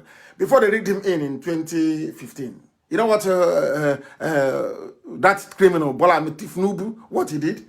He went abroad, hired some PR firms, public relations firms, and started the image laundering of Buhari from a crude brute, a brutal dictator to a reformed Democrat. Go and read all the articles in Guardian of London, The Economist, and Newsweek. They'll tell you he's a reformed Democrat. Where are we today? The same thing they're now doing. What they have done is to go and pay some people in The Economist, pay some people all over the place to be writing, oh, we are sorry that you lost Abba Kyari. He was a good man. Ordinary chief of staff. Ordinary chief of staff. Ask yourself why they're going to that length. It is to divert your attention away from what really matters. To divert attention away from the fact that people are dying. That is what is happening. And it's not good. Now, listen very carefully. The lies they have taken to a new and very dangerous level. They said that Abba Kyari was buried in Abuja is a lie. He was not buried in Abuja. As I told you, his body was cremated. In Cuba, in Havana, his body was cremated because he had COVID-19. That was what killed him. His body was cremated, not buried in Abuja. They are ashamed because in Islam, they don't cremate. They bury the body whole so they can receive their 76 virgins in heaven. So they believe that if you're cremated, your virgins will not be in heaven waiting for you. So out of shame, listen carefully, out of shame on the part of the Janjaweed cabal, you know what they did? They killed somebody. They shot somebody dead, shoved the person into a coffin, wrapped him in white cloth, and buried him in Abuja. Let me show you. Please, Amaka, release that very clip on the wall, on my Facebook wall, so that the world can see it. It wasn't shot by us. Somebody shot it. And I want to play for you what the guy said, so you can hear it. Abba Kyari was not buried there. You can see blood in the coffin. You can see blood in the casket. I don't know what they call it in Islam. You can see blood. You look at the way they threw the body away, as if it's just an animal. Look at it and tell me that is Abba Kyari. Let me play that the world may know what is going on. Why was it that after he was removed from the casket, listen, at the same position where his head was laid, there was blood? There was blood. How? Look at it. There was blood. Fresh blood from the back. Fresh blood from the back of the head of whoever they buried. He was trapped and soaked the casket. Yes. Blood. They are lying to all of you. We all see, but we look differently. Nigerians are not as stupid as politicians wish us to be. I think most are stupid anyway. Look at it. They're not doing it. Look at the casket. Look at the blood inside it. Can you see the blood in the casket? Amaka, I hope you have released it. Can you see the blood inside the casket? Fresh blood. Fresh blood inside the casket. Somebody killed. They killed somebody. Coronavirus. They killed somebody. Bruised. They killed somebody. They killed somebody and put the person in the grave. He was shot by the virus. The virus doesn't carry a gun. Does coronavirus carry a gun? Casket of Abba Kyari. There's blood in the casket, or where the head is supposed to be. There is blood. The casket. Blood. Fresh blood. They tell you, but I told you live on air. I told you before the burial. I told you the man is dead. He was cremated. Some people, they love to doubt me for the sake of doubt. I don't know why. Anything I tell you is gospel from heaven. You cannot go wrong. If you go by whatever I tell you, you can never go wrong. I told you, he was cremated. His body was burnt. He was diseased. His body was burnt. In Islam, he cannot make heaven. And because of that, they are lying. Because of that, they are deceiving themselves. Because of that, they are deceiving all of you. They want you to believe something that did not happen. And some of you childishly bought it. That is why I call Nigeria a zoo. That is why I call those who inhabit it zoo animals. You have eyes, but you cannot see. You have brain, but you cannot reason. Look at the casket again. Look at the video once again. You will see the blood very clear. It is very fresh. You will see how they threw the body out very quickly and rushed it into a very shallow grave. Coronavirus doesn't come with gun, AK-47, no. Whoever they buried, they shot the person in the head. And as I said before, are you sure it is not Hoshibanjo? There's something called in Yoruba called Abubaku. You know that thing, when a king dies, they kill somebody to go with the king. Are you sure it's not what has happened there? Very, very sad indeed. Very, very sad indeed. Very, very sad indeed. In order to cover, anytime there is something comes out, in order to cover their lies. That was why I published a set of pictures. And please, Amaka, republish those pictures. 3 different men they have given to Aisha. Three men. Anytime they say, oh, this one is going to play Buhari today, they give that one to Aisha. She will come out with that one. After acting their movie, they go back. The next week, they bring another one. Because it's a very tiring business to be pretending to be somebody you're not. I posted the pictures on my wall. Three men, different men. They put makeup on their face to look like Buhari. They say, Aisha, come here. Okay, follow him out. And that's the nonsense they've been doing to all of you. You have eyes, but you cannot see. You have eyes, but you cannot see. Very sad indeed. ECOWAS leaders, they claim appointed Buhari. Is a lie. They didn't appoint him anything. Nobody appointed nobody. Ask them to show you the clip. It was televised. Are they discussing the invasion of Brazil? Are they discussing how they're going to fight aliens? It's not about COVID-19 that every country in the world does in the open. Is there something strategic about the meeting that it cannot be shared with the public? Show us who nominated Buhari. Show us who seconded the nomination. Show us his acceptance speech. On that, every of their lie is exposed. Because nothing like that happened. Absolutely nothing like that happened. They are deceiving you, they are lying to you, and they are using Yoruba media to do it. I want, please, Amaka, Chinas, I want this thing to be tweeted this night into tomorrow. We are going to ask every ECOWAS head of state. The man you're looking at in the camera, did he have a hole in the neck? Because the one they've been giving to us before, on whose performance you agreed to make the coordinator for ECOWAS, that one had a hole in his neck. The one you're looking at now, does he have a hole in his neck? We are going to ask ECOWAS heads of state. Prepare the tweet. Don't ask them. You must go and you follow us and you tweet. You just simply retweet. And it's resonating. It's resounding everywhere, all over the world. They are panicking. They are panicking. As I said, I went to ECOWAS website.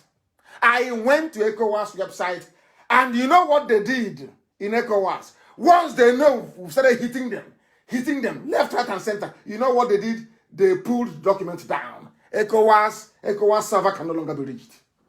Are you aware of that? That is the power of IPOB, the power of Radio Biafra, the might, the heavenly might of IPOB. We asked ECOWAS, show us the video. And inside ECOWAS right now, they pulled the link of the communique. It's no longer there. Now they know that Buhari is dead. Now they know whoever is there is an impostor. He's a fraud. They know they have been lied to. You cannot reach ECOWAS server now. Go to Google and you type in ECOWAS communique. You will see it there to come up. Type in ECOWAS communique. You will see it there. Meeting held by heads of government or 22nd of April. Click on it. It won't open. I saw it before. That was how I know they made him a champion. It was highlighted in bold, in italics, champion, not a coordinator. Now we have started to ask. That is why the zoo is afraid of IPOB. That's why they are frightened of Nnamdi Kanu. They are scared. My God, they're terrified. And as I told them, I said to Elohim, I'm not taking your glory, please, but allow me to gloat for a bit. God is the one destroying Nigeria, we know. Allow me to gloat a bit. When I said that I will destroy the zoo, it has been destroyed. There is nothing there. If we can compel ECOWAS to retract their statement, that means we are formidable. It's a lie. The zoo is a lie. A bunch of liars. They can deceive Alamajiri. Yoruba can use their media to deceive themselves. You cannot deceive Biafrans. By nature, we are intelligent. People say, where is their brain? Nnamdi Kanu, your friend. Yes. Biafrans follow me. Do you know why? Biafrans have two things that others don't have. The ability to reason and love of the truth. Love of the truth. That was why in Igbo parlance you have Ezioku Bondo. Once you speak the truth, our people will love you to heaven and back. That's who they are. They just love the truth. That's all. There is no miracle. There is no money. You don't need to motivate them. Speak the truth and they will love you. They are like the God you see on this earth. That's one thing about them. That is why they love me. That is why they love IPOB. If you don't know, let me tell you. I speak the truth always. Always. Now, when I tell that Aso Rock is empty, do you believe me? ECOWAS now knows that there is nobody in Aso Rock. ECOWAS, their website is no longer reachable. Do you know why? Because of IPOB and Nnamdi Kanu. ECOWAS is also on the run. Because we asked them, why are you supporting evil? ECOWAS ran. I said, oh, we didn't know. Error establishing a database connection. Go and Google ECOWAS. They have run away. In their next life, they will not play with IPOB. We are exceptional. When we say we are the children of light, the children of heaven, you better believe it. If I tell that the zoo is gone, it is gone. Write it down, it is gone. There is nothing called Nigeria anymore. Those who are in power are now the governors. There is no Nigeria. There is no president. There is no vice. Nigeria is gone. So that in your next life, if you hear Nnamdi Kanu, you will know that you are blessed. You know that you are blessed. They were opposing ECOWAS, and I'm sure even if you ask the chief editor of The Economist, they will deny that rubbish. They wrote about Abakiari. Because people, look at me, I am not a journalist. I am not. When I begin to analyze the rubbish they wrote about me, I will tell you how we began. I am not a journalist, but I ask questions. I asked ECOWAS, how come you are allowing somebody with a hole in the neck to claim that he's Buhari? They went to their website, they quietly took off the communique. So I now want to ask the idiots that published it, all the editors that published that nonsense. So where did you get your information from? Oh, Femi Adesina told you. You didn't verify? You didn't verify? Next time, they won't mess with us. They will not mess with us. ECOWAS is on the run. ECOWAS is on the run. Also, ECOWAS has run away because they've not seen the truth. That Nigeria is a den of liars and deceitful human beings. A den of liars and deceivers. Somebody from Yoruba, a small boy from Yoruba land is sitting down inside Facebook, writing algorithms, how to reduce and suppress people, number of people following me, those who can participate in my program. Oh, this week they've allowed us to go up to maybe 15,000 before coming down again. So a human being, tomorrow he'll say he's an intellectual. That's how they behave. I fight. If you want us to be very reasonable and very polished, fine. You want us to speak Queen's English, I'm all for it. You want us to go into the gutter and use broken to squash ourselves. I mean, if before you come into the gutter, I'm already there waiting for you. I mean, inside we go into the sewage and we play it deaf, if that's how you want it. The zoo is gone. We have destroyed the zoo. It's gone. Don't be upset. I don't want to take the glory that belongs to God. God gets all the glory. Allow me, please. I want to gloat a little bit. I told them I will destroy them with the truth. No bullet yet. Oh, that may come later on. No bullet yet. I said I will destroy Nigeria from this pulpit of truth. And it's done. We have no president. Now, even ECOWAS have discovered that you're a bunch of liars. And they have deleted the nonsense that they wrote, calling it a communique. Go and look for it as you can. It is no longer there. It's gone. And now, they are now calling them frantically. ECOWAS headquarters, please, is it also in Abuja? Put it back, put it back. Nnamdi Kanu is on the air. He's telling the people now that you removed it. Put it back on again. That's what they're going to do. Better we've done it. You have seen there is no link to it. It's a lie. It is a lie. Bloody criminals. And some people are doubting me that Nigeria has a government. But how can Nnamdi Kanu be saying this? That is something. I now want to bring you the latest from inside that rock. That there is nobody there. Lord have mercy. Lord have mercy. Zoo is gone. And I will never stop thanking Elohim. You see, every day, I remember when I went to Jerusalem, I went to the wall, to the temple built by Solomon, built by King Herod. I went there to pray, and I keep saying to God in heaven. They said, what do you want? I said, I want Biafra. I want nothing else in life. Only Biafra. I don't mind if I sleep outside. I don't need a house. I don't need a car. I need nothing. Just give me Biafra only. And you've done it for me. I said, okay, go, I'll give you Biafra. It's going to be very tough, but I'll give it to you. Remain on the path of truth, and today the zoo is gone. The zoo has collapsed. Odago has fallen, never to rise again. It is gone. How do you know it is gone? There is a saying in Igbo language, and the white man will tell you to use your tongue to count your teeth. We want to use our tongue tonight to count our teeth. And listen very, very carefully, please. Listen carefully. Remember that meeting that they said the governors had with Jubril. They called him Buhari. And I came to on air and I talked about it. You know what they did? They have changed their tune now.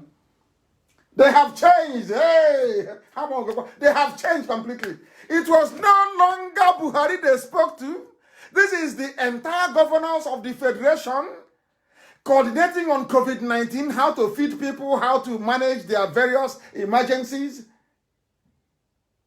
Hey. Do you know how I knew? The day I knew that there was absolutely that there actually nobody inside Rock. Well, how was the way that Mike spoke? I knew. You know, we have sense. Once Mike spoke, I said, "Yeah, it's over for the zoo." If there's anyone there who would have spoken that way, that governor's meeting. This is somebody they want to make us believe that ECOWAS appointed him as the coordinator. He could not even coordinate his own governors. Because according to this letter, written to Boss Mustafa, not written to the vice president, not written to the president, given the seriousness, given the national importance of this intervention program, it was not even chaired by the president. It was chaired by the vice, they claim. And the letter was written, you know, that's so stupid. The letter was addressed to Boss Mustafa, an ordinary secretary to the government, about a government intervention plan. Governors are writing to the secretary to the government. Hey, RMA. Hey, Zoo, who did this to you people? I keep asking you, which school did you go to? Where did you study your own government? Where?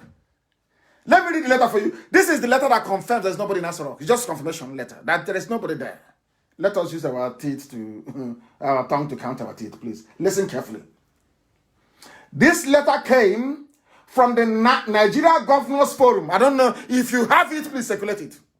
If you have this letter and want it circulated, I need it to be on my wall. I want it to be on every platform, please.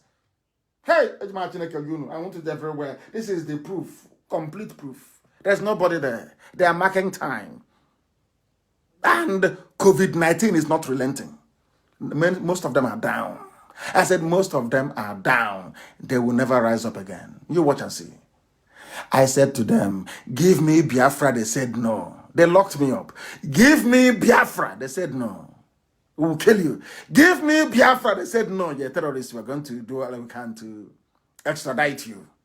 They're talking rubbish, of course. And I said to them, if you do not give me Biafra, Somalia will be better. I am sure even Somalia, as poor as they are, what people are passing through now in Kanu, they're not passing through it. That was why El Rufai packaged a few diseased Almajiri and sent them to Enugu, so that we can also feel the pain. They were planning to reduce the population of Biafra. When even I was in prison, they said, yes, when they offered me 5 states, you can take the 5 states. One came to me, yeah, you can take it, but we'll make sure that your population is reduced. Now, you see what God is doing? I'm not happy that anyone is dying anyway. God knows I'm not happy. I hate to see people suffer. I've been through bereavement. I don't want to see anybody go through that.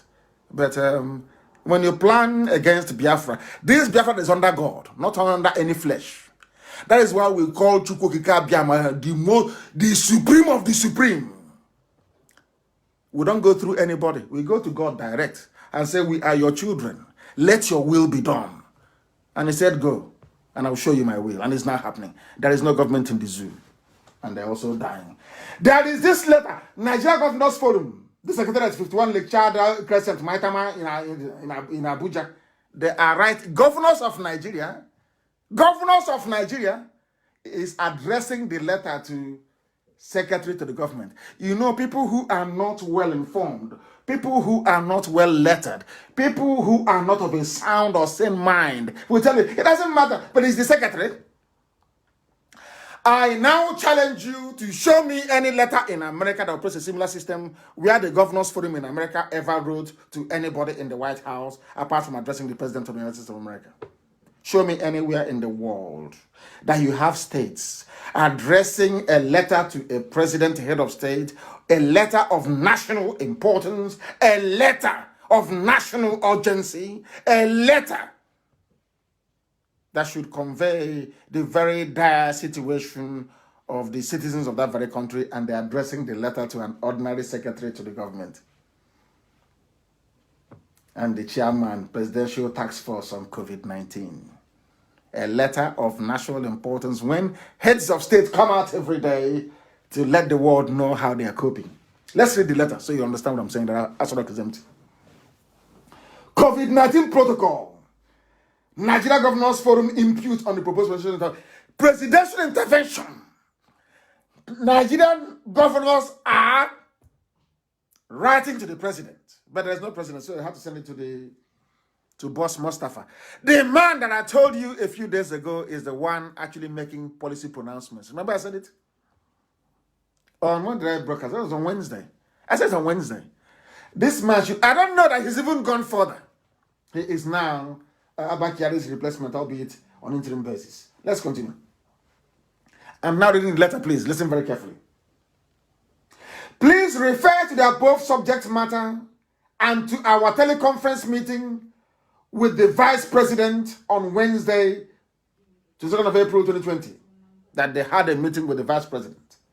But initially when that meeting was going on, the governors were saying that they're having a meeting with the President. Now that they now know that ECOWAS has pulled the rug from underneath them, they have now changed. It is now Vice President. Let's accept and proceed. Recall, at that meeting, it was agreed that the Nigeria Governors Forum articulates the issues that it would want to be included in the next presidential pronouncement on COVID-19, so as to have a uniform and coordinated policy on COVID-19 at both the national and subnational levels. Subject to Mr. President's approval, oh dear Lord, writing to head of state. Even anybody in the UK can write to Boris Johnson direct. They can give it to whoever. You can write number 10 Downing Street. When you're writing a letter to Her Majesty the Queen, you can just say Queen Elizabeth R, which means in her reign. And then they can give it to whoever to open and then to respond to you. I can't understand it. Governors meeting on a matter of national importance and emergency, and they're addressing the letter to Boss Mustafa to plead with the president. Have you heard of such rubbish before? Only in the zoo. Only in the damnable zoological republic. We have sunk them. Let us continue. Subject to Mr. President's approval, the governors want the following incorporated into whatever speech he's going to make. When was this letter written? Of a national... Listen, I want to speak in Igbo. Listen very carefully. You know, this very ancient language keeps coming all the time. It's the language of heaven. And I'm in the spirit. So it is very sometimes I speak the very language of heaven. The language that the angels speak before God. This letter was written on the 24th. A letter of national emergency. Today is the 26th. As they say, a week is a long time in politics. It's been over 48 hours. There is no movement. Nobody's telling us when somebody is coming live or even recorded to address all these issues. And there are people dying in Kanu. And nobody's saying anything. 150 died. They said nothing. Now, over 800 is dead. Nobody's saying anything. Because the zoo has no government. There is nobody there. It's just now, it's like 419, Yahoo, Yahoo. Let us throw a letter now to IMF. Or send off a letter to World Bank. Let's see who will form Mugu and send us the money. But they are mistaken. Tomorrow morning, my letter will be all over the world. I have asked them not to give Nigeria any money. Because if you give money to Nigeria, they will steal it. If you give money to Nigeria, those that need it will not receive it. They will steal it and they will run away because there is no government. I'm sure now they're crying. But that's exactly what's going to happen. No, nobody there. And anybody who approves the loan from Africa Development Bank, from World Bank, or from IMF, I know that person is getting a kickback. Because there is no way, there is absolutely no way the zoo can survive this. No way. They're talking about interstate lockdown, overnight curfews, internal free movement, all the rest of it. Until now, nothing has happened. They held a meeting with the vice president. The letter was addressed to the secretary to the government. So I keep asking myself, if you don't find or have a president in a time of national emergency, when are you going to have him then? But this is the man who is coordinating, we are told, in the whole of West Africa. You cannot coordinate. You can't even chair a meeting. Because I told you, remember, the one in Asrock only wears a mask to deceive you. He cannot speak. Always have that in your mind. He cannot speak. That's what is happening. And that is why the zoo has fallen and will continue to collapse. They say that Nigeria is the giant of Africa, the most populous country in Africa, the giant of black nation. Rubbish.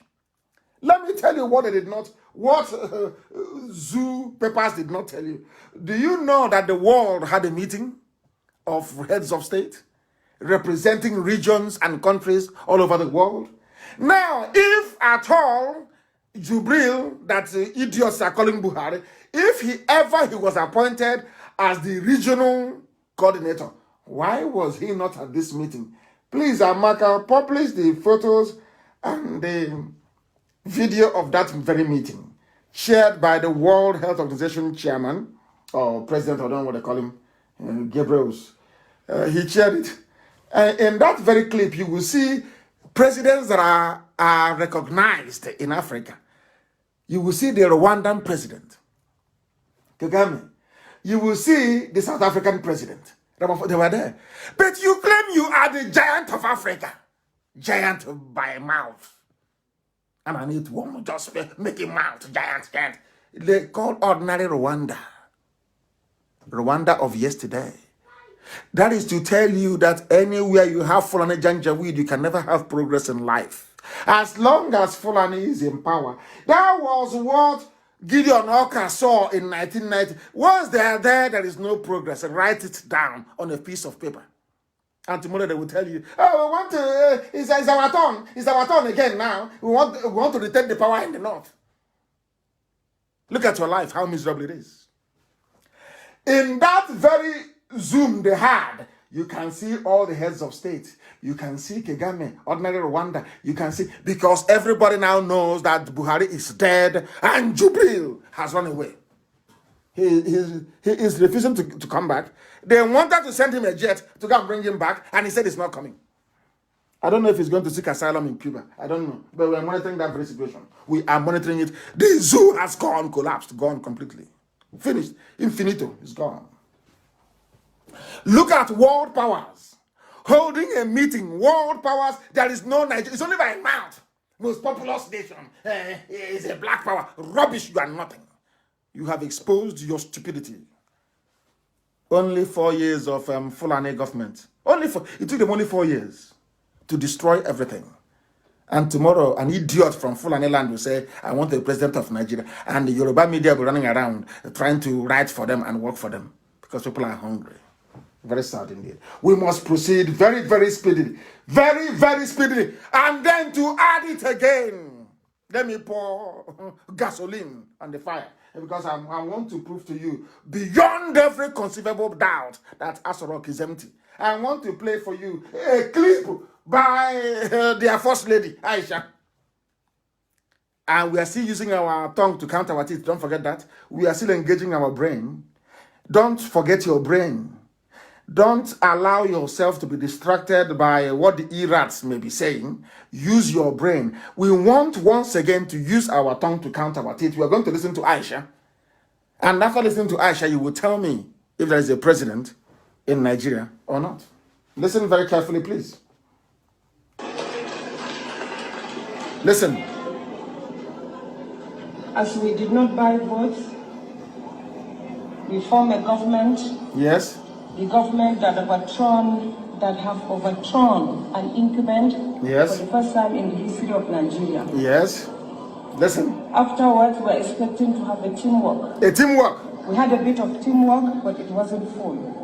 All the achievements that have been listed for the past 1 month, people have been singing the songs of achievements. We will have achieved that within 1 year of the administration. Are you listening? Are you people listening? This was the 4th year of the administration. She is saying that everything that they achieved within 4 years could have been achieved within the first 1 year.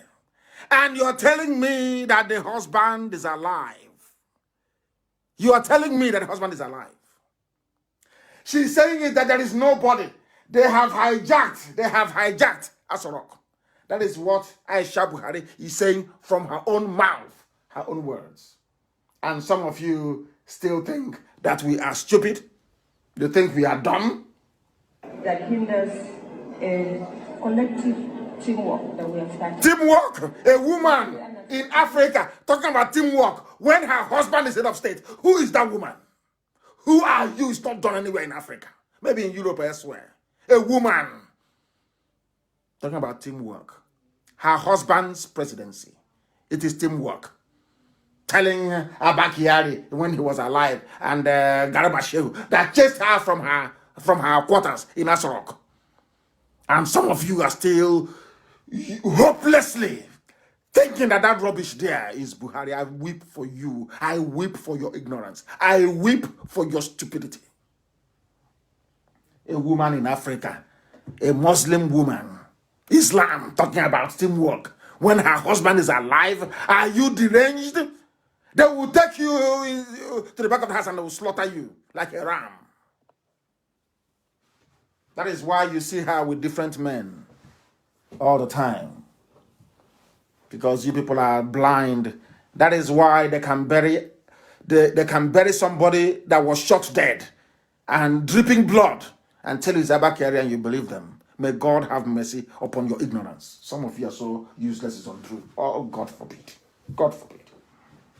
This is the evil that Channels TV and Punch and the rest of the Nigerian media have been hiding from you. They cover the truth from you. They make you blind. People read newspapers to be able to advance their understanding of current issues. In the zoo, you read a paper and they blind you even more. They blind you. Zoological Republic. Even the media. Nobody is safe. Judiciary is corrupt. Media is bad. Government is evil. Pastors are criminal. Everywhere is bad. That is why they think you're like them. That is why they think Nnamdi Kanu is like them. That I serve my people for something because of money. You're insane. I will demolish you in a short while. This is the evil that the zoo have been covering. That is why they keep going back to World Bank. They go to IMF. They go to Africa. They're always asking for loan. Loan after loan. Loan after loan. That is the idiot that will be in charge of ECOWAS. COVID response. Unbelievable. Unbelievable. People think we are daft. But we are not daft. and can never ever be. Not now, not tomorrow, not ever. And there's something I want you to distribute this evening. Go and look for it. Chinas, put it everywhere, please. Put it everywhere. There is a video. It's called Buhari Performs Lesser Hajj. Buhari performs lesser Hajj. Ever since Buhari came out of detention, this is Buhari, the dead Buhari. Are you listening? He was in Saudi Arabia performing lesser Hajj with the wife Aisha when he was alive. And do you know the funniest thing? Surprise, surprise. The last time that any Buhari, a man performed any Hajj, did the big one or the small one, was in the year 2016. The last time President Buhari performed any Hajj in Saudi Arabia was in 2016. From 2016 till now, there have been no Hajj performed by somebody they say is Buhari. And now he's looking younger. He's looking lighter. He's looking fitter. If Buhari can go to... If Buhari can go to Hajj when he was a rickety old man, how come now that he's a fine bobo, very young, very fresh, he can no longer go? Does that make sense to you? Buhari was a very deeply religious man. In a bad way, that is. He went to Hajj every blessed year of his life. Every blessed year. Only the 3 years he was in detention he was locked up by Bangida. Always going on Hajj. Now, do you see? When was the last time Buhari performed any Hajj? 2016. When did Buhari die? January 17th, 2017. Since then, no more Hajj, be it big Hajj or the small one. And do you know why there's been no Hajj? The only person who can speak is Jubril al-Sudani. But he is not a Wahhabi Muslim. Listen carefully to me. They'll be going mad right now. He is not a Wahhabi Muslim.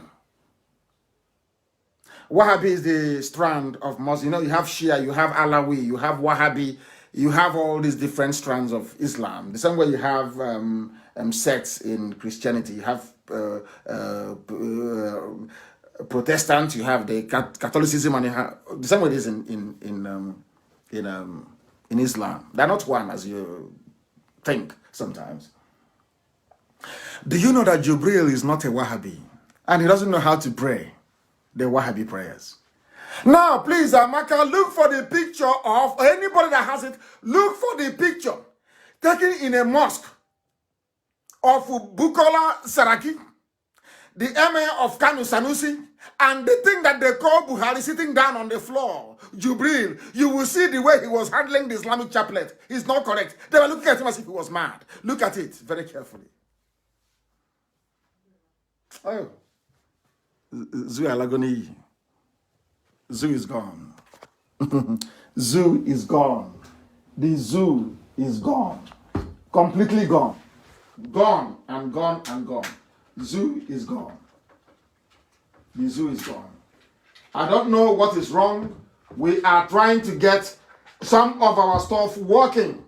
For some reason, it stopped working and we want to get it back before some people get cut off. Before some people are cut off, we want to get this thing done, please. You must bear with me. You have to bear with me. I don't know what is wrong with it. I don't know why it went off. I think it's back on again. I believe that it is back on again. It's back on again. Ask yourself that question. Go and look at that picture very well. You will see two of them looking at Jubril.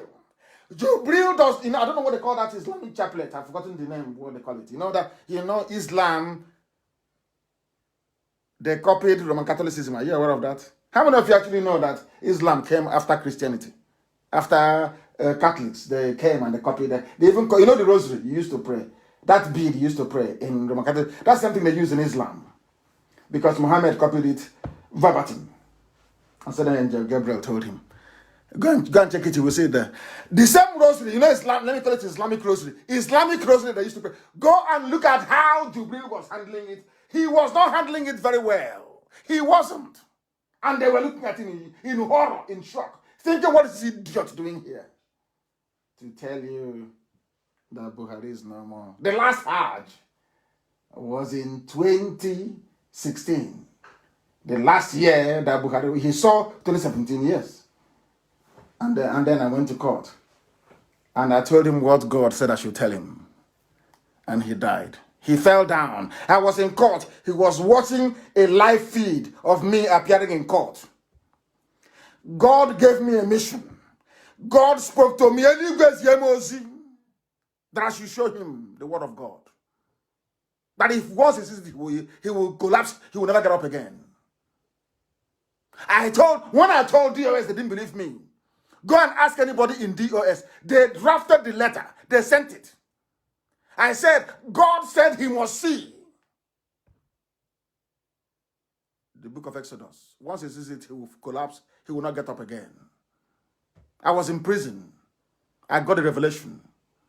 And I did exactly as God told me. He was watching me live. On the 17th of January of 2017, I was in court. He was watching the live feed. Once he saw the word of God, he collapsed, went into a coma, and died at King's Hospital in London. Never recovered till this very day. They don't know who they're playing with, do they? They're mad. Go and ask them when he collapsed. He was looking at me and he collapsed. Go and ask and they will tell you. Who ordered the raid in my house? Was it not Abakari who ordered the raid in my house? Watch what will happen to all of them, one after the other. Watch and see what will happen to them. That they may know that this God I worship, Chukwukika Biama, is indeed supreme. I don't go through anybody, to God direct. Because this very mission he gave to me. The last Hajj was performed in the year 2016. Since then, there is none. Maybe tonight, they'll start running around, trying to put something together. They will try to lie to you. They'll start editing a video now, this night. Let them edit and bring it out. I will dissect it live on air. I told them, they should have listened to Bishop Ngila. They should have listened to him. You should have negotiated and given me Biafra when I asked you to give me Biafra. When you gave me 5 states and I said no. Give me Biafra and I will go. If the rest decide to stay with you, that is your business. Allow me to have a referendum, and you said no. And God said he will destroy you. And today you're destroyed completely beyond recognition. That you may know that this God that we worship is indeed supreme. I said, Nigerians, just what I say what's going to happen to you. And I'm saying to Yoruba media, channel sponge, regardless of the conspiracy, it doesn't matter what you do, regardless of how hard you want to try to cover up evil, you can never succeed. You can never succeed. This Biafra has come to stay. You can't do anything about it. Instead of Biafra not to come, believe you me, God will every ethnicity in Nigeria, everybody, every ethnic group will go down. Write it down on a piece of paper. That you may know. So that the day we raise Biafran flag, everybody will worship God. That's what he wants. Everybody will worship him. That you may know. Evil is everywhere. But are we not winning? We are winning. The last Hajj was performed in 2016. Go and publish the pictures of people complaining in Kanu. People are complaining. There is no food. In the midst of hunger, there is a pandemic. A very deadly combination. And who are the people responsible for the state of affairs in Nigeria today? It is Fulani cabal. Fulani rule. Fulani. They know nothing. They pretend they know something. Their brains are empty. And instead of Yoruba to tell their Fulani masters what you're doing is wrong, it will not work. They say, oh no, Ejosa. Trying to cheat the Igbos. That's what they're doing. How do we cheat them? How do we cheat them? That's all. And when they were thinking on how to cheat us, God in heaven had other plans.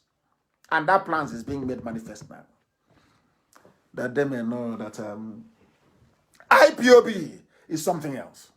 Now they will know. Now the people are protesting everywhere. People are dying and they're also protesting. A very perfect ground for the spread of a pathogen. And it's happening now. That's why we pray for Kanu. People are going to die. As I told you, they will. Don't bring in the Chinese. They say, leave Nnamdi Kanu. He talks too much. He's on the air all the time he's talking. But I warned you, do not allow the Chinese to come in. If you see them in your community, drive them away. If you see you people are going to die, you will die, I'm telling you. This is where they boil a cat alive. And the cat is alive and they're eating it. Okay, you will see. It seems you don't know. Yoruba must change their ways. They must change their ways. They must change their ways. They're going to suffer.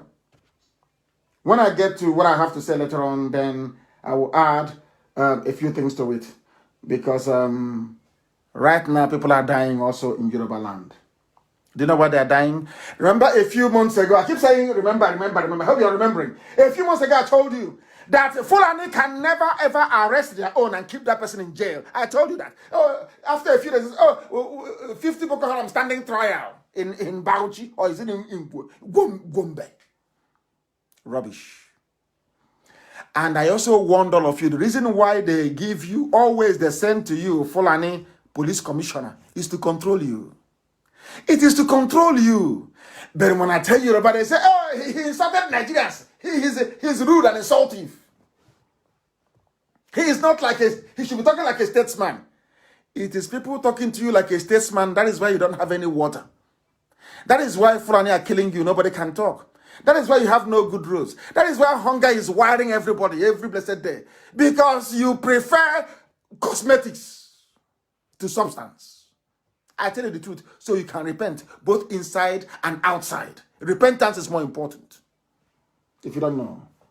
Now listen, this is from Ondo Monarch, Ondo State, Ondo State. From a traditional line, Ondo State, published by the same Punch, the Gota Punch paper. It's the Yoruba News, I will read it. Police have always released any headsmen arrested for attacking us in Ondo. Now I ask Yoruba, why are you supporting Fulani regime? Why? This is your monarch. A Yoruba monarch is complaining. Every time we arrest them, give them to the police, they always come back. This man is Oba Williams Akin Yemiju. He is the Olugushin of Igushin town in the Akure North local government area of Ondo State. He gave an interview. We arrest them. They attack us. They kill us. We don't want to kill them. We are peaceful. We take them to police. Police will release them because they are Fulani. Fulani killers. And when I tell politicians in America that police, army, and that they are working together, they say, oh no, they're looking for water to drink for their cattle. Ondo Monarch. Not IPOB, not news from Biafra, from Yoruba land. And then I ask Yoruba, why are you supporting Fulani? I ask you. Why are you supporting them? You want your people to be dead as well? You want your people to die? Is that what you want? Is that what you want? Fulani people are everywhere killing. Imagine if it were Igbo people. Imagine if it were Biafran people killing. Imagine if it were to be a job or if it could be killing people. What would they say? What would the world say? They will kill all of us. Even those in America, they will kill everybody. But here, all we do is we complain. COVID-19, headsmen, terrorists, kidnapping, killing. Where are they killing? In Benue. They are killing in Delta. They are killing in Southern Kaduna. Huriwa, which is the Human Rights Writers Association of Nigeria, alerts Buhari. Which Buhari are you alerting? The one in Saudi Arabia in a grave? Or the one with a hole in the neck in Cuba? Or the one that even the governors cannot see? Okay, address a letter to, address a boss, Mustafa. Maybe you get audience. Do you see how bad Nigeria is? They are now treating the killing of people is no longer news, is nothing. They are killing also, kidnapping and killing in Benue. Nothing. Benue, are you not the people that they lied to and said Biafra is your problem? Delta, are you not our own Biafra? They came to you and say, oh, you're not Biafra, you're Niger Delta. Has it stopped them from killing you? Has it stopped them from killing you? Repent. That is the essence of this program. All of you must repent. Don't even apologize. The time is not now. It's not right for apologies. Later on, you can apologize. Right now, you must repent. Yoruba must look at themselves and say, from today, enough is enough. This Fulani nonsense is too much. But of course, they have Yoruba Muslim in Kwara. That is the problem we have. Those ones, they will never change. That is the only problem they have. How they can overcome it, I have no idea. They should try. They should try and overcome it. We are live and we are direct. The time now is 19 minutes past the top of the hour. The whole world is listening. 19 past 9 in the evening. Let me preach the gospel of heaven. People are saying that their data is running out. Let it run out. We are preaching the gospel sent from heaven. That's what we are doing here. And dissecting the zoo, that the world may know that they are nothing. They're a bunch of criminals. A bunch of criminals. And bumbling. It's not even the fact that they're stealing. The people stealing, they are useless. They don't know what to do with money. Now people like men and women, children are dying in Kanu. What can you do? Nothing. You're writing to Boss Mustafa when you have a president on a national emergency. Can you believe such rubbish? Only in the zoo. Only in the zoo. Buhari robbing the south to pamper the north. Of course, is Abakiari. Now is Boss Mustafa. They take everything from the south, they take to the north. Some people from the south will be supporting them. Yoruba media from the south will be supporting the north to enslave, to support terrorists, to kill, to pillage, to grab people's land, destroy farm produce, to bring in the Chinese to kill ordinary people. As people are hating politicians, hate Yoruba media, they are even worse. They are the ones encouraging them. Tomorrow, you see them speaking English they cannot even understand. Trying to sound, to appear like CNN, trying to be like CNN. As evil, even more evil than CNN. Covering up the work of Lucifer. That's what one day they will get it. The thing happening now in Yoruba land is Ondo monarch not crying. Did I not warn you that they will come for you? Did you believe me? You thought you were doing a deal with Fulani. Oh, you rub my back and I rub your back. As long as Igbos are not involved, don't open any other seaport in the east. Let's only use Lagos so we can be making money. Yeah, those Igbos, yes. Now you're getting it. You cannot live your life through treachery and betrayal. It doesn't pay. Not with me, it does not pay. We don't support evil. I don't support evil. I don't believe in nonsense. If I see evil, I destroy it. I don't believe in evil. I do not believe in evil. Aboki will be Aboki and they will always loot. That's all they know. How to steal. Morning and night they steal. After you tell me, economists' rights, U.S. government rights. Right to who? If you want, I can get the U.S. Senate to write to me now. I can get them to write. Anybody can write to anybody. It's rubbish. They're using it to divert your attention, to make you feel that Abakari is a statesman, without you asking, why are they writing about the chief of staff? Who is in office? You don't know. There's Buhari is there. ECOWAS cannot see him. When ECOWAS realized their mistake, they went to their website. In fact, even out of shame, they shut down their website, which has never happened before. Earlier today it happened when I told them that you're messing up. This nonsense you're doing is a joke. COVID coordinator indeed. COVID coordinator. People are disgracing themselves. Abakari tried to clean up Nigeria. Clean up Nigeria with 13.9 billion. I'm asking economists, did he try to clean up with 13.9 billion? He was buying broom with it to clean up. All the money he stole from NNPC is to buy broom to sweep the whole place. People deceiving themselves. I'm sure Tony Blair will be disappointed with Fulani, how they have messed up everything. They love the Fulani a lot because they love to do rankadede. That is what that type of stupid mentality they want to plant in our land with the likes of Hope Uzodinma. You can't work with them. You don't work with them. Look at him bowing down before Alimajiri. You can see the picture of Hope Uzodinma bowing down before a filthy Alimajiri. These are the people that used to beg in those days. When they go to market and they touch an Igbo woman in the north, they will go back and they'll have party. You're asking them, oh, Aboki, why are you celebrating? He'll say, I touch him for Igbo woman today for market. I'm telling you. They'll be having a street party that their body touched, and that girl will cry for a week. That Aboki touched her body. These are the people that hope who's on the mind is bowing down. Hey! All because of money, power, and influence. Unbelievable. Unbelievable. Unbelievable.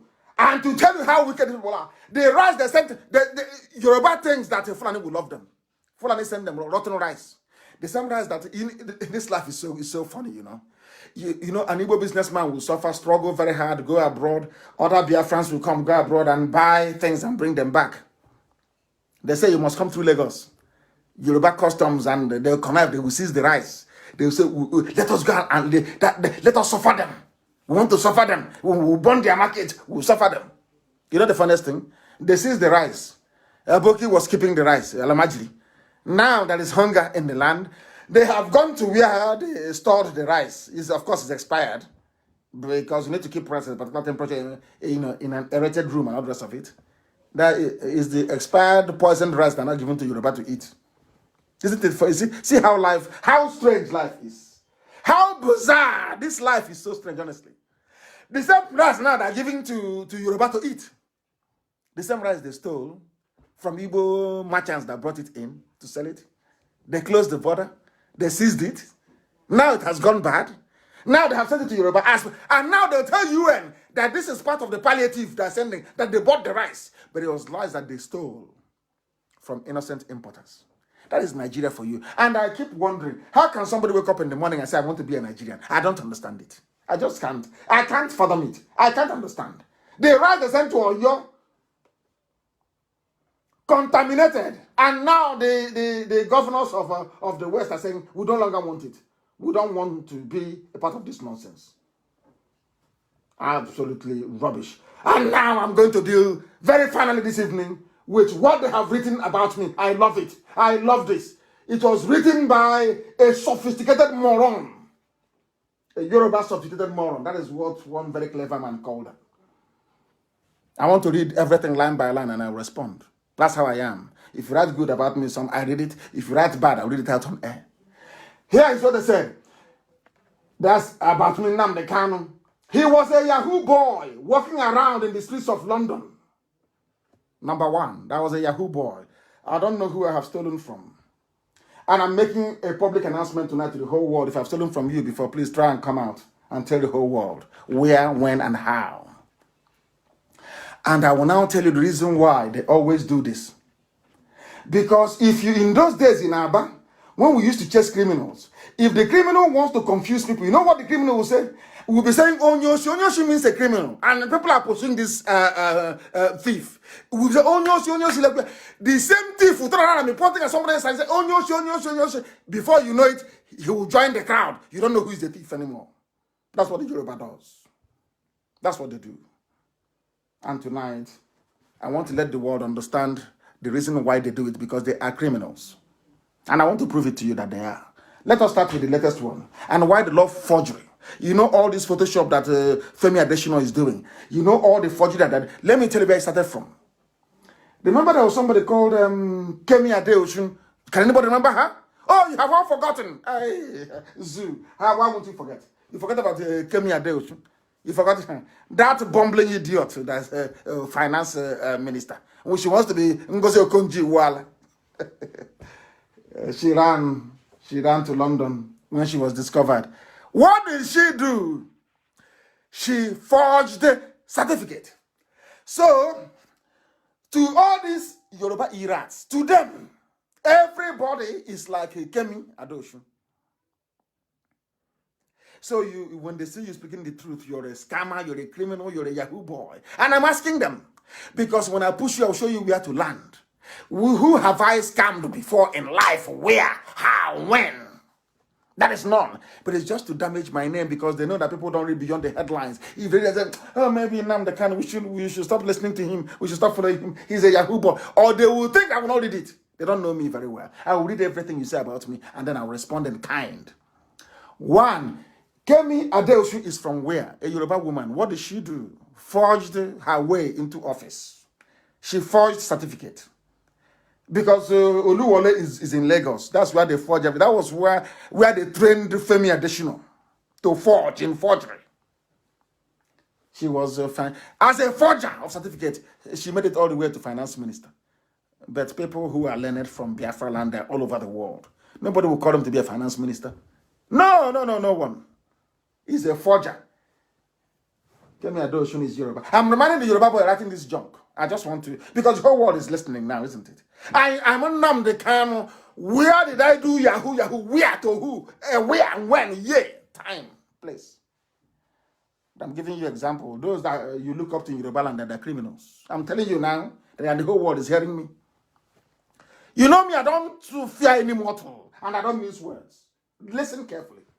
The second person, remember MKO Abiola? Bashorun, the Honor Arekakamfo of Yoruba land. He was a criminal. He was a 419er. He was a forger.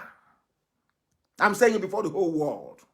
The person that you voted for, June 6th or June 99, I don't know what it is. You voted for him.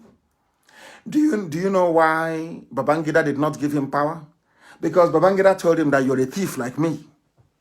You stole money like me. So all these things you're saying about corruption, repatriating money from America is all rubbish. He is a Yoruba man. His name is MKO Abiola. He was a criminal that you are celebrating. They have, only in this zoo, you have public holidays to celebrate somebody who was a thief. How did Abiola steal, you're asking me? Because as I said to Yoruba, if you attack Nnamdi Kanu, I decimate you with facts and figures. Not your mama, your papa. No, I give you facts and I give you dates and I give you figures. There is a company called ITT International. These are the people that came to do work for Nitel in those days when they used to make telephone call from phone booths. ITT International Telephone and Telecommunications. Fela even sang with this, the thievery of MKO Abiola. Fela sang a song with it. This is the man that Yoruba intelligentsia is worshipping. He won the election, free and fair, but the man was a thief. But they won't tell you. The same way they covered up for Buhari, that was a brutal dictator, was how they covered up for Abiola. And what did Abiola do? They gave Abiola check when money had value. They gave Abiola check for the contract that he did. A check of 40 million naira for the contract for ITT. Are you listening carefully? I hope the world is listening. For Yoruba to dare to call me Yahoo. If you know what I did, go on air and say it. I'm giving you facts. How some of your people that you worship, how they are criminals. Hey, they are shutting down Facebook now everywhere. Even where I was monitoring this thing from, they have cut it. They have now shut down I tell the Yoruba is in Facebook. They are cut. They are disrupting. They are disrupting Facebook streaming on other platforms. You go to my page at Mazi Nnamdi Kanu. Yoruba is panicking this night. Mad people. Mad. You want to insult me? Calling me Yahoo. Hey! That's when I cannot. I will destroy you. MKO Abiola was a thief. International thief. That was what Fela called him. A rogue of international standard. Fela sang a song. International thief. Meaning ITC, the company that Abiola owned and executed his contracts through. Contract to provide telecommunications across the whole of Nigeria. Money had value.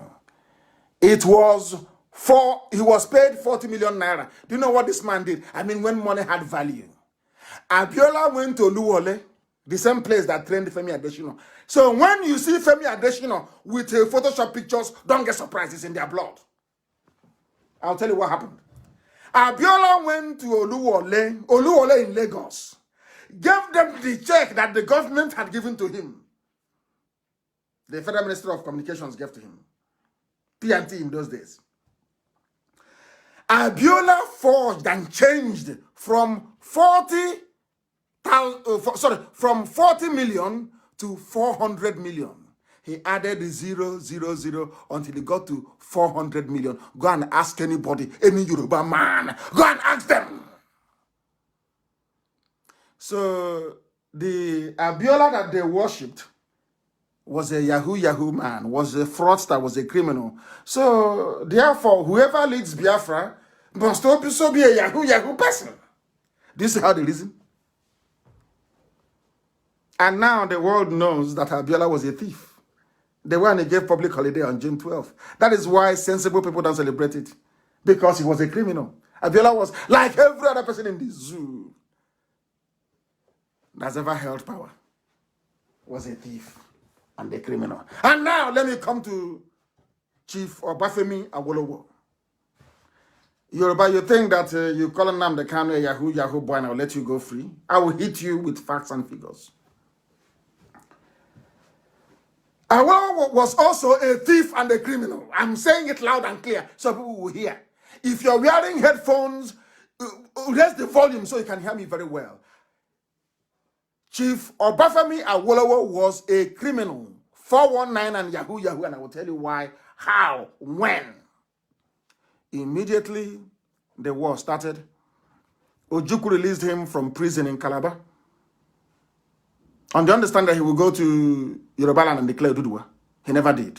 On getting to Lagos, Gowon called him and gave him the vice chairman of the military ruling council. He accepted it. The only civilian in the history of Africa to hold such a position. A civilian vice president in a military regime. Never heard of. But Yoruba took. He took it, he wanted to spite the Igbos. That's why he took it. He took it. Despite his gentleman's agreement with Ojukwu.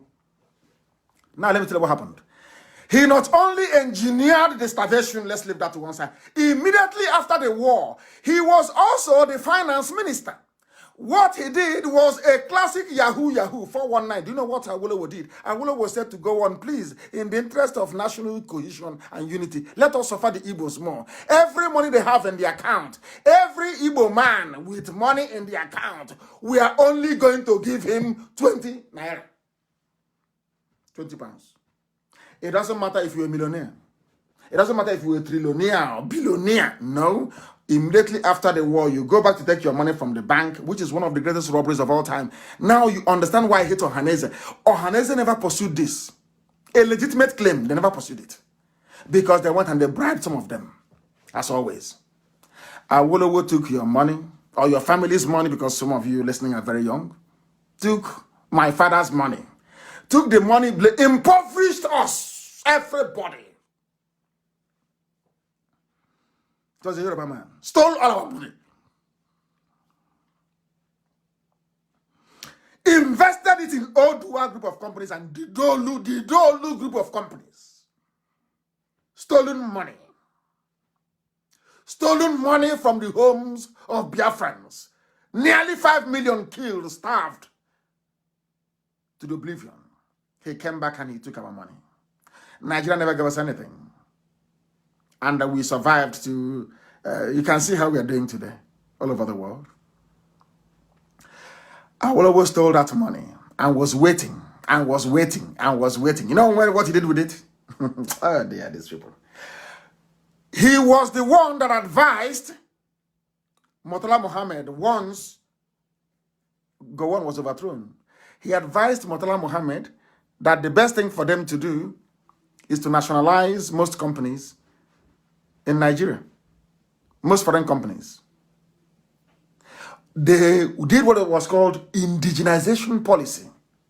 So every company, Shell had to go and register immediately as a Nigerian, as an unlimited, unlimited liability company in Nigeria.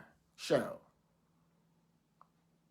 You know what Awolowo did with the money he stole from Biafrans? He went and started buying shares in all those companies.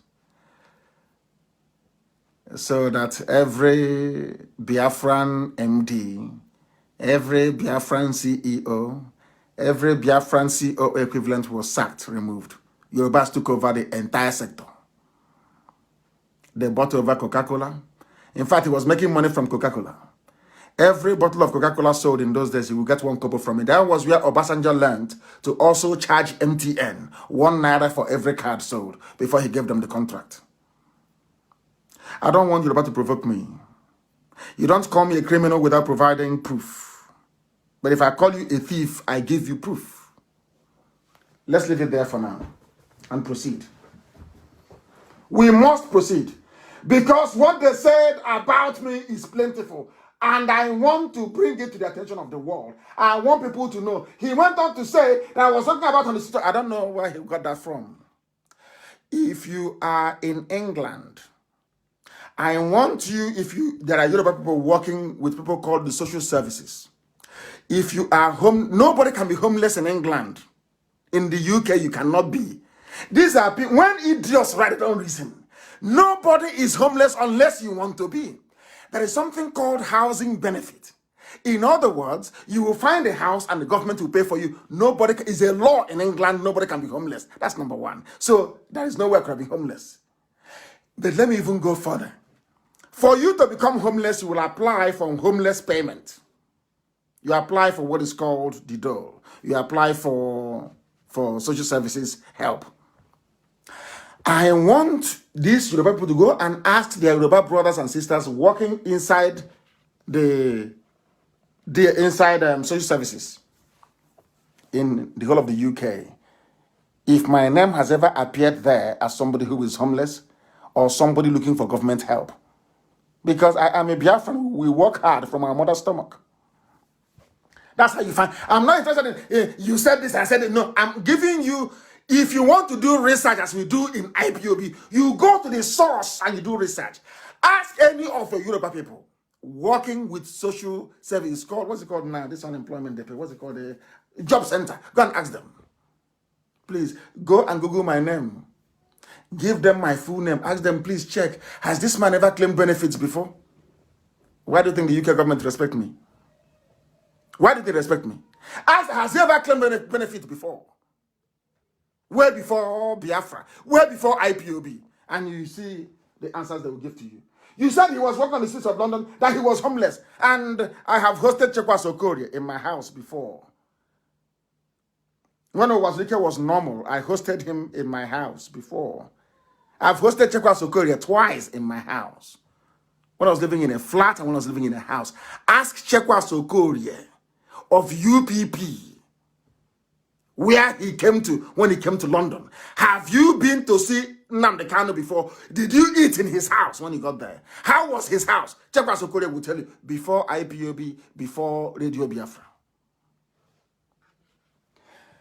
If they said that they want to say he was sacked by UNN, no, I left University of Nigeria and Soka because they were not doing anything.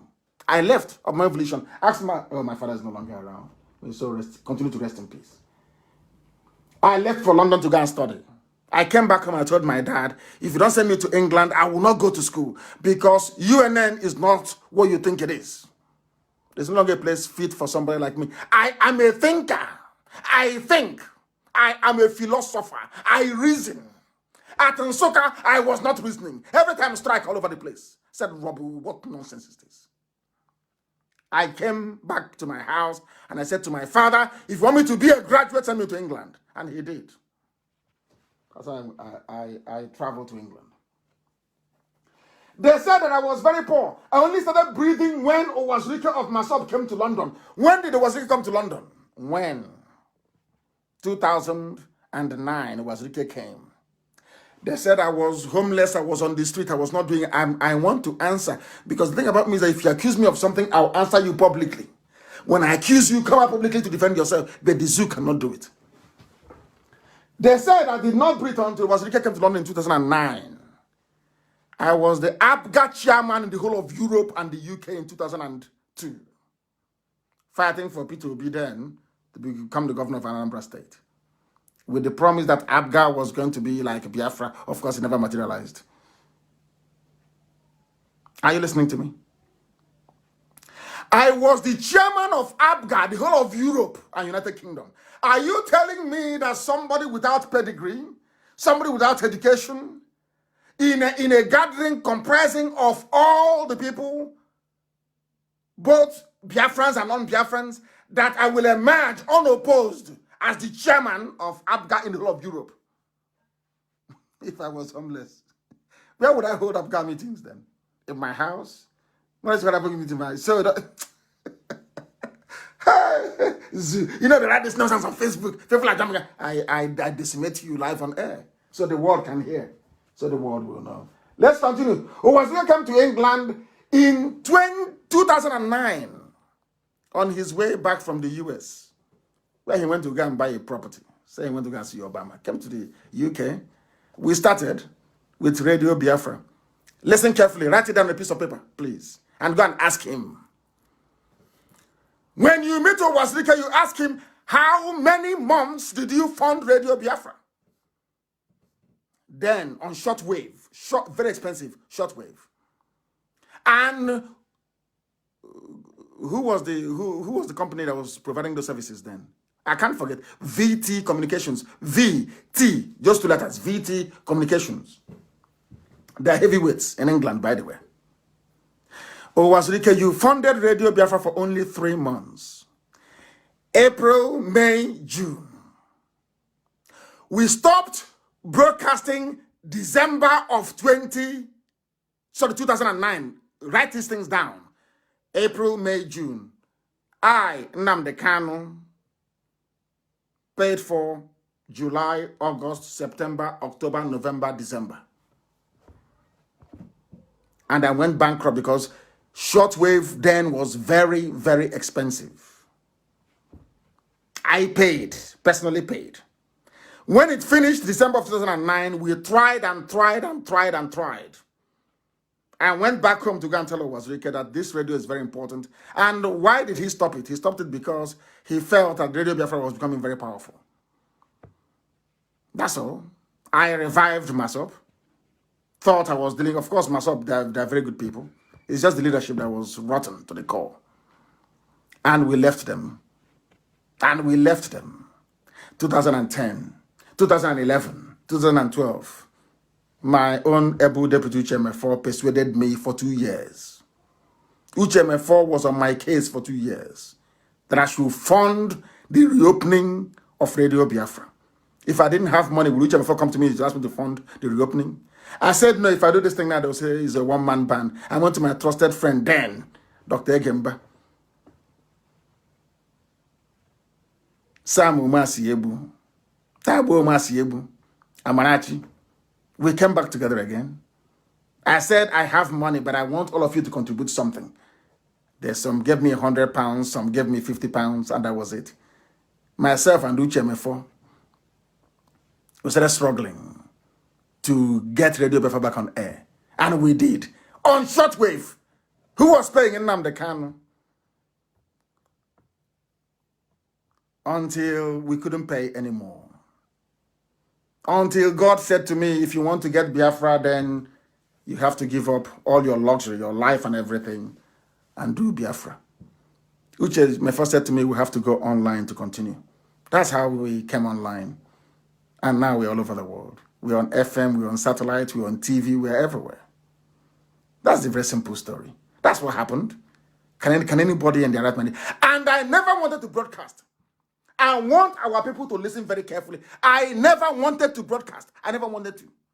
When we started Radio Biafra in Brixton, I went and recruited a DJ called Valentine Akudinobi. Go and ask him. He was the one presenting. I will be called maybe to talk, and I will go to make sure everything is running smoothly. It wasn't, I felt it wasn't my calling. Until we asked Valentine as a DJ, please give us your music so we can be streaming it for our people to be listening. He said no, that we must pay him. We said in this Biafra that everybody is contributing their widow's mite. You want us to pay you? I'm not a Biafran. He was sacked. I didn't sack him. Tabo Masebu sacked him. There was nobody to anchor, nobody to present. That was how I went under the microphone. That's all. And as they said, the rest is history. I was the one organizing everything. When Owasile visited England, how did he come to England? Wazirike applied for visa before to come to England, and they refused him visa. But I wrote a letter with Dr. Egemba. We sent it to the embassy in Abuja. And as Wazirike confessed, before he got to the embassy, they said, we know you're coming. We have a letter here from Nnamdi Kanu. So if I'm not working, how can they give somebody visa that are invited to the UK? Is that possible? Ask all the Yoruba who are in England, if you don't have money, if you're not working, can they invite you to the UK? Can you invite somebody and they will listen to you? I sent the invitation letter that brought Wazirike to the UK. And we started working. I went home to tell him what we must do. And he kidnapped me. I took him. They are trying to cut our transmission. I think it's back on now. I took him. I wanted to listen. I took Wazirike to VT Communications. And I asked the man there to bring out all our receipts to show Wazirike. Show him the money he gave me, where it is. Show him here. For only 3 months.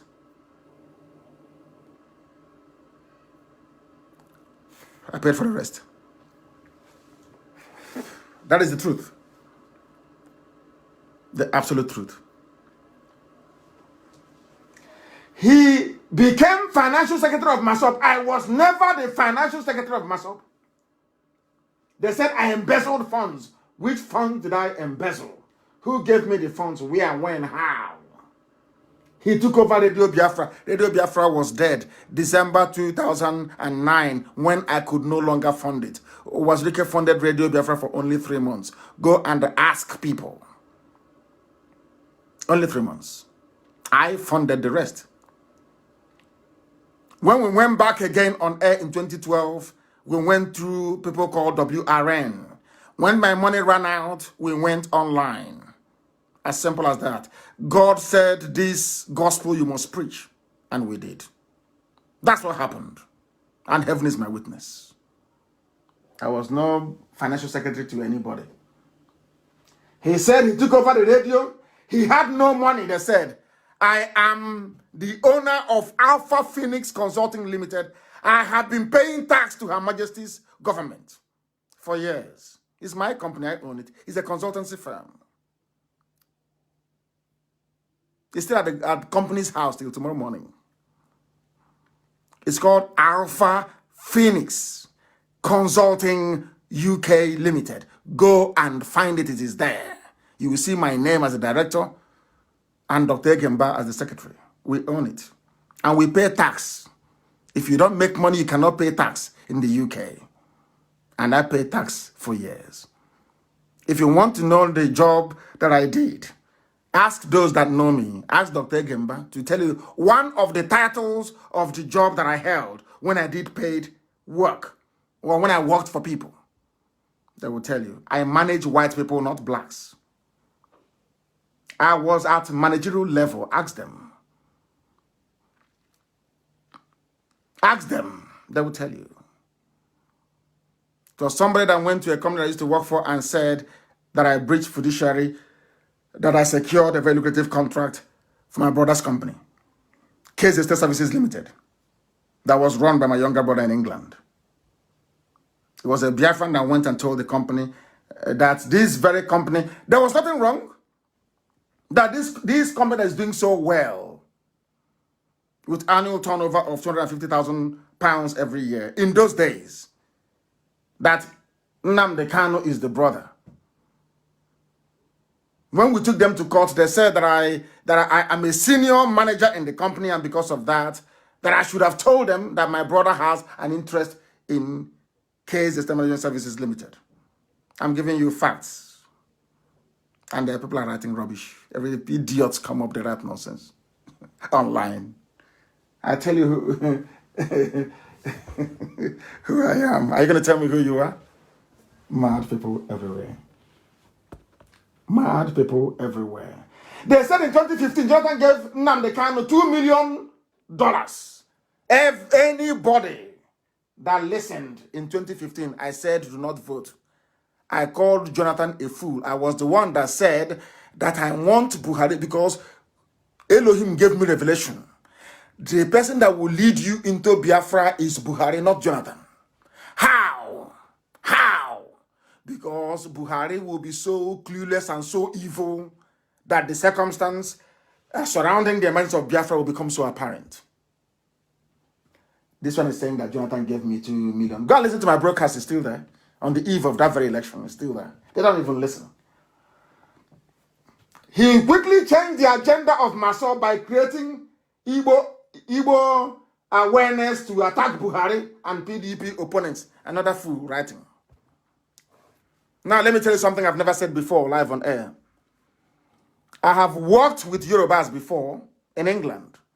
Anybody who is aware would know about a group called Concerned Nigerians. When we are fresh graduates, we thought somehow that things are going to get better for everybody. Let's go to Africa and build a dream African nation. They said Concerned Nigerians. Oh, dear me. This was happening around... No, I wasn't actually a fresh graduate then. We were in London working. We used to go to meeting in a place in Brixton. In 1999, they sent me home. Igbo Nation will send me home in collaboration with Concerned Nigerians that had everybody in it, including a very famous Yoruba army general. To send me home, I went home. Our brief was very simple: to stop the election by every means possible, so there'll be chaos. And what they wanted was sovereign national conference, so people can come together and discuss how the country is going to be. I hope people are following this very story that I'm giving you this evening. Do you know what happened? I was sent to travel home. I traveled home. And as soon as they brought out two Yoruba men, Olufalaye and Obasanjo, these very generals stopped contacting me. Are you listening? Stopped contacting me. So, right, it is them, left, it is them. That was the end of it. Ask people, they will tell you. So it's not today that we started this very journey. To free the people, to free everybody.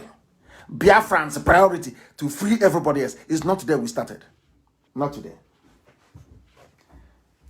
Then he also said here that Fayose was providing him with... It's now Fayose. No wonder. Maybe that's why they're holding Oshibaja as well. He's giving me information. Nobody gives me anything. It comes straight from heaven. Revelation. That's why everything I say comes to pass. They say I'm drunk with power. I love my people. If you know how much I love Biafra, you cannot say such nonsense to me that I'm drunk. You don't know how much I love. You have no idea what I am prepared to give for Biafra. You have no clue. It means you don't know me. Oh my goodness. Why is this thing behaving like this? Why are they trying to cut this program? Why? I want to cut this program. I don't know what's wrong with them. Listen carefully, please. Listen very, very carefully. They said he has no house. He was homeless. He has no house. That's what they claim. If you know anybody who is Yoruba and who is into conveyancing, or a lawyer in the UK, ask them to use my name once again to do a search to see if I own a property in London or not, and when I bought that very property. Because every piece of land you own, because after all, a house is a land as well, is registered with the land registry in the UK. And if you go to the land registry of the UK, you will see my name there. And you will see the year that I bought my property. And then you will be able to know. You will be able to know that all the nonsense you're writing is pure crap. You're saying it because you know that Biafra is getting traction. And you want to confuse yourself and not the people. I never met Governor Fayose one-on-one before in my life. He came to court to see me. We spoke on the phone. He congratulated me when I came out. And that was the end of it. He said, I'm power drunk. I've never done any work in my life. How was I able to fund Radio Biafra? How did I manage to pay for our leader's hotel room when he came at Millennium Hotel in Kensington in 2002? I paid for it. I booked the room where Ojukwu stayed, and I paid for it with my card. So if you're not working, oh, these people are mad. They said now Nnamdi Kanu is worth over 10 million pounds. Do you know why they said this? They said the reason why they propagate this falsehood is so people will say, oh, as our leader, now you have money already, so there's no need for us to contribute anymore to IPOB and what you're doing. They are playing on your intelligence. They know how our people react when it comes to money. They are playing on our intelligence. They want people to believe that if I have $10 million, believe you me. No, not up to that. Oh, you want me to tell you how much we have? I won't tell you either. But if I have $10 million, Nigeria will not breathe in the next 1 week. We don't. They are trying to get you to stop funding IPOB. That's all. They think we are stupid. They think we are dumb. Once we say he has money, other Biafrans will say, no, he has money already now. There's no need for us to contribute. That's what they're playing at. You know the useless Yoruba mind game. That's what they're playing. They have failed. I have no $10 million. I have no need for money. If Biafrans would not build a house in Biafra land for me when Biafra comes, that is their business, is between them and God. But I will do my job. My hands very clean. So that when Biafra comes and I go to Arochukwu to go and pray at a new temple that will be built to the glory of God in heaven, then I open my hands and I will say, you sent me on a message and I completed it. If Biafrans want me to sleep on the street, then I will do so. But my father has a house, so what do I need another house for? They must understand who we are. That we are whiter than white and whiter than snow. And that is why we proclaim unequivocally, without hesitation, that Biafra is our religion. And here on Radio Biafra is where we worship. And I am FM mother than God is my. I don't worship flesh. I worship the only one indivisible God in heaven. Elohim Adonai El Shaddai. The one supreme God. The creator of everything you see around you. And he is our God. I thank you very much for listening. No, let me not go. I promise that we are going to, I did promise you that I will take some, oh my goodness. I said I will take some questions this evening and I am prepared to do that. I'm not going to close. I do apologize. I will pray again. Of course, I'll make my closing remarks. I did say that I will answer questions this evening. If you're writing to me, please make sure you tell me where you are writing from, where you are asking your questions from. If I can actually be able to rejoin, if I can rejoin this very program, those of them who are doing this, they have pushed me out of the platform that I was on. Let me see. If you're writing, please go ahead. If you write, I will be able to read out and answer your question. I want your question, please. I can't see any questions here. There is no question. I can't see. I want people to ask me a question. Anything at all you want to ask. I want to ask a question. Somebody should ask me a question, please. A question. Do you know the type of people, followers you? No, I need proper. Ask me difficult questions, the hard ones. People have been gossiping about. That's what I want to answer. I'm in the mood for gossip tonight. I want a bit of gossip, please. I need gossip. Ask me questions around gossip. Let me try and answer it, please, if you can. Nobody is asking any questions. And on that note, from me, from here, it is good evening.